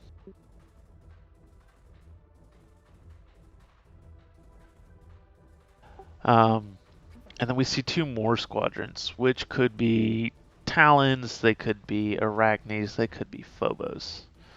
There's a lot of flexibility depending on whether those are Argos or base stars in the back. So at this point, Teacher Galactica should realize he has the gunfight down because he has fewer fighters, and that's just how it works. He's got more guns. Now we see this Cerastes right off, and Teacher Galactica, who has another Vespid, just one. Oh no, 3 Vespids. He has 3 Vespids, but no war drivers, which is an interesting choice. But he immediately just goes, nope, that's gotta die. By your command.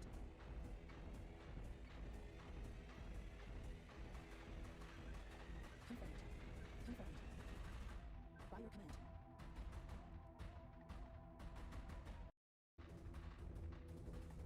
Gonna kind of skip forward a little bit there.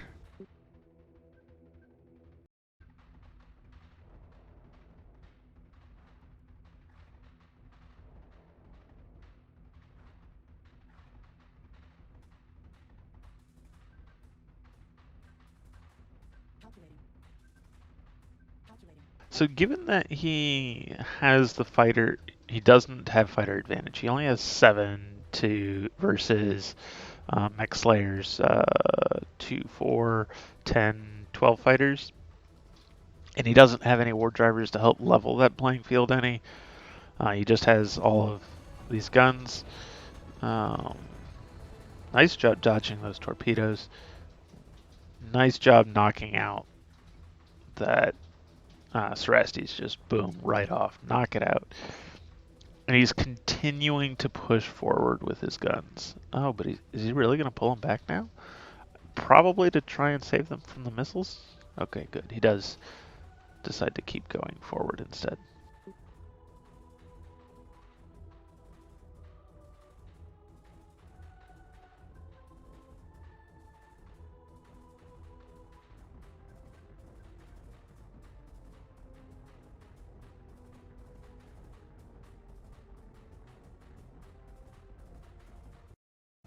So he knows he has gun advantage. He's been continuing to push forward with his gunships. The rules channel is great. We put a lot of work into that for you guys.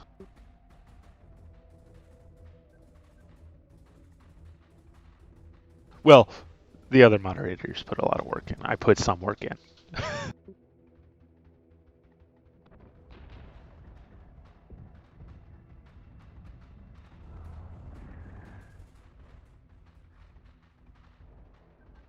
So here we have the enemy Mech Slayer 1's fighters are into this gunfight, and the bombers are coming in on this Arachne, which is an excellent choice for the bombers. Their bombs will probably hit the top armor where, again, that Arachne's fire control is. He does have the problem of there are some defending ward drivers, which will mean he won't get roughly half his bombs to actually connect, but, it's still a decent amount of damage and it'll help out. However, notice, where's the Argos? If you look carefully, it's kind of hard to see. We kind of missed it in the during the turn. Let's see if we can wind back to the turn and find that.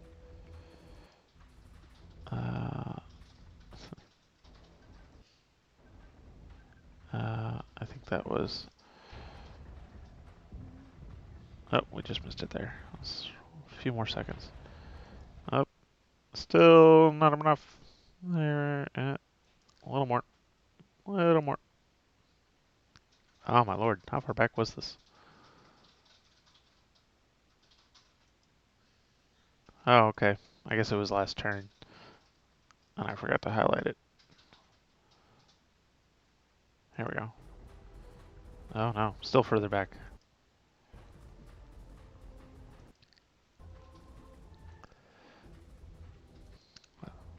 So this actually happened pretty early on.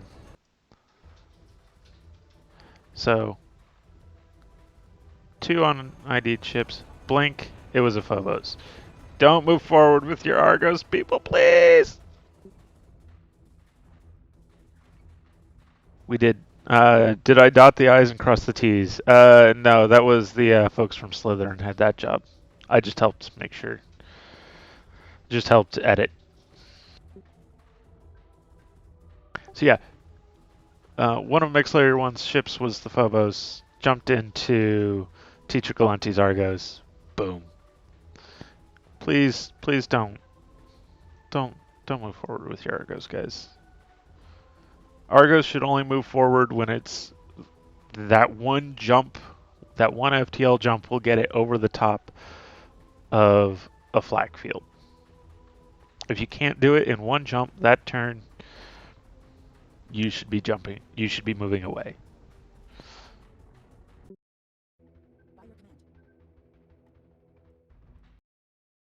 But Teacher Galante is not dissuaded. He's continuing to move up with his gunships. He's got his fighters trying to cover. He's got the Vespid bombers trying to drop some bombs on that Arachne.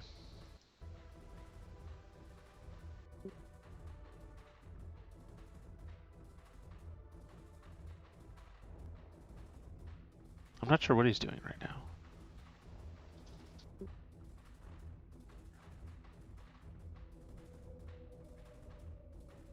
Oh, he might be saving the Vespids to not and just using his guns to pick off this Arachne, which honestly, that's totally a reasonable decision.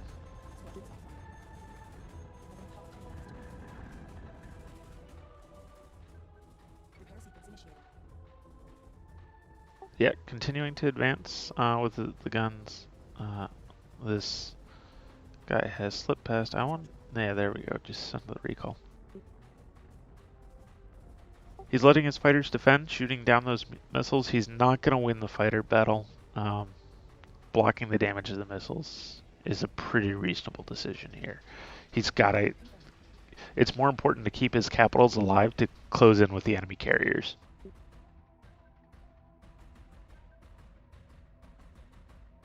Use another ship to block the enemy line of fire. Yeah, I think that Phobos jump into an Argos explains rather nicely why that doesn't work. But if nothing else, I mean, you don't want your Argos any more vulnerable to the enemy fighters than you have to. Um, and if you're blocking the enemy line of fire, you're probably also blocking your own missiles. So you really don't. There's not much to be gained. So both these Revenants really beat up already, but they're both still alive, and they can still do a lot of damage with their guns. They don't have their fire controls knocked out. And he's starting to get hits on the enemy carriers. Teacher Galactica does an excellent job pursuing this, just like Allectus did. Doing an excellent job using your guns to pursue the enemy carriers. You gotta just dive through those fighters. They won't kill you immediately. They'll definitely do some damage. Honestly, it's almost as much the enemy missiles that are doing so much of the damage to him, and he just doesn't have the fighters or AMD in any sort to cover it.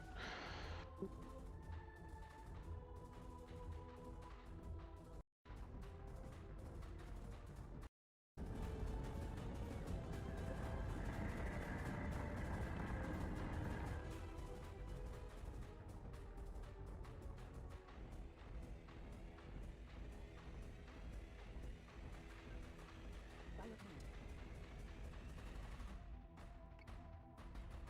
By your command. Distribution complete.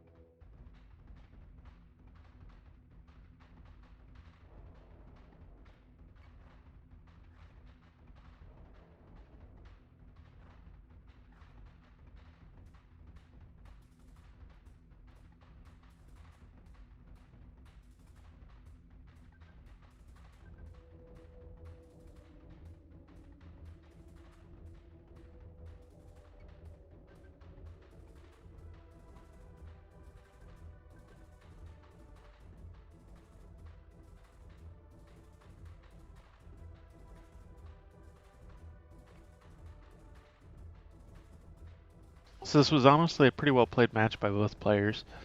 Um, I probably, if I were Max Slayer 1, I wouldn't have just sacrificed that Cerastes. I would have more used it, the long range that its Stratus can get to. Uh, yeah, there wasn't any real reason for it to get into the gun range. But, you know, he didn't really know that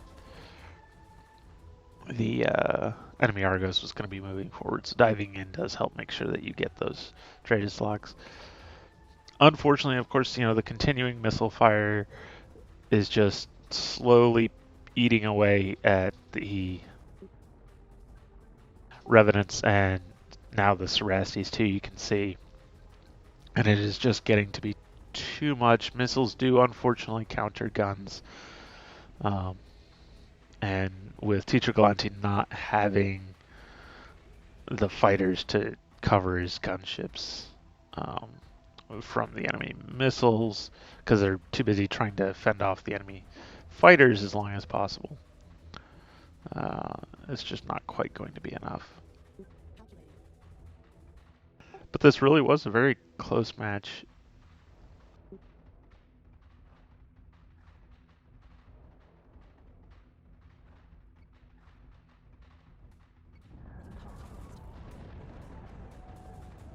You can see the Revenants and the Cerastes really chewing on rather nicely the Cerberus there, getting it down to like 55 health or something. but they're just they're too beat up. It's just flat out of armor. Um, he's lost one of the revenants completely. He's lost his Cerestes completely.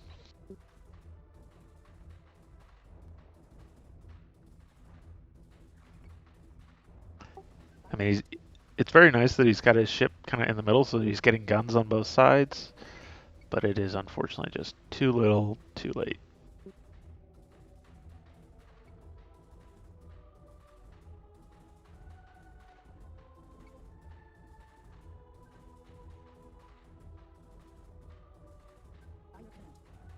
Oh, he's going for the ram, folks. He's not going to make it, but he's going for it.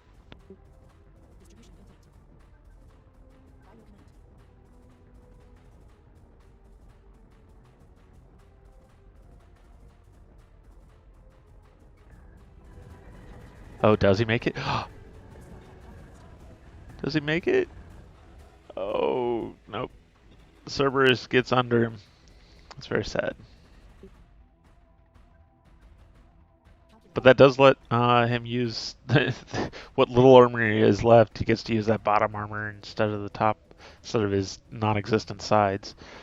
Um, he is gonna still try and do the ram though over onto the top there. Curious to see if he lives. He won't. He's down to 1 hit point. I don't think he has any front.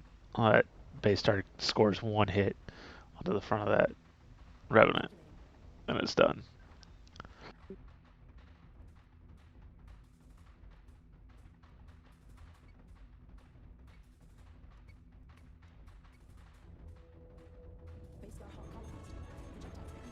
Dies just before getting the ram in.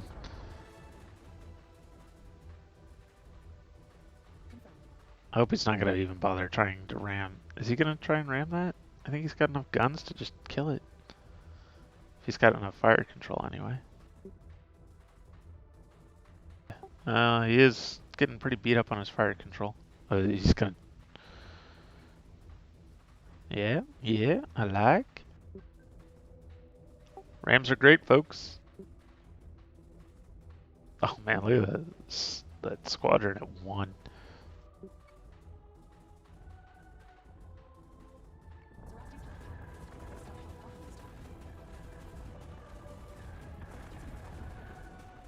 Got some of those missiles to hit the Cerberus, which is nice.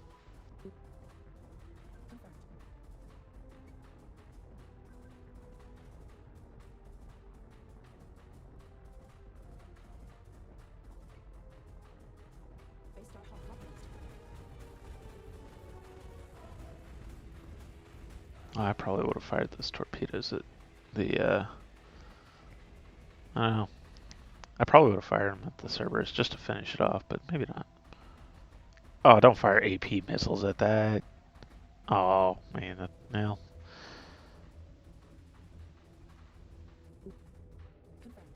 Yeah.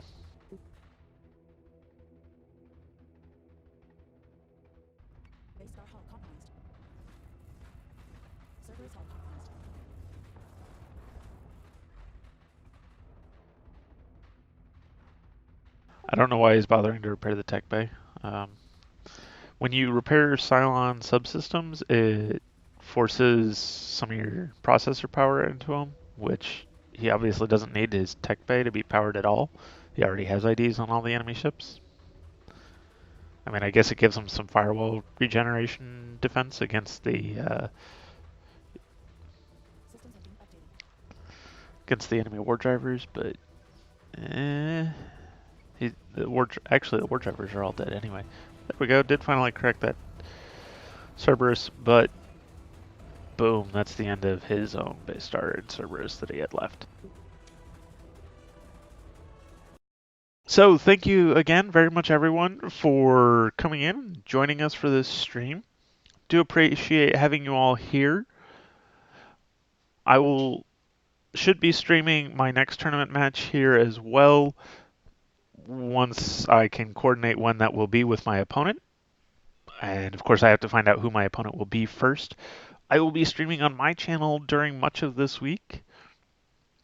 So throw a follow on my channel as well if you would like. I will be probably mostly streaming Battlestar Galactica Deadlock, but if you would like to see something else, go for it. If you would like to hop into my channel next Saturday, I should hopefully get to release a Battlestar Galactica Deadlock Resurrection DLC key. I have been given one by one of our other community members to give away. I was planning on doing that this Saturday, but since I ended up streaming here instead, I will not be able to. So yes, Robot Penguin does have his tournament match. Feel free to hop over to his channel. Thank you again, everyone, for coming in. I look forward to seeing you next week for my match then. SgtZdog signing off.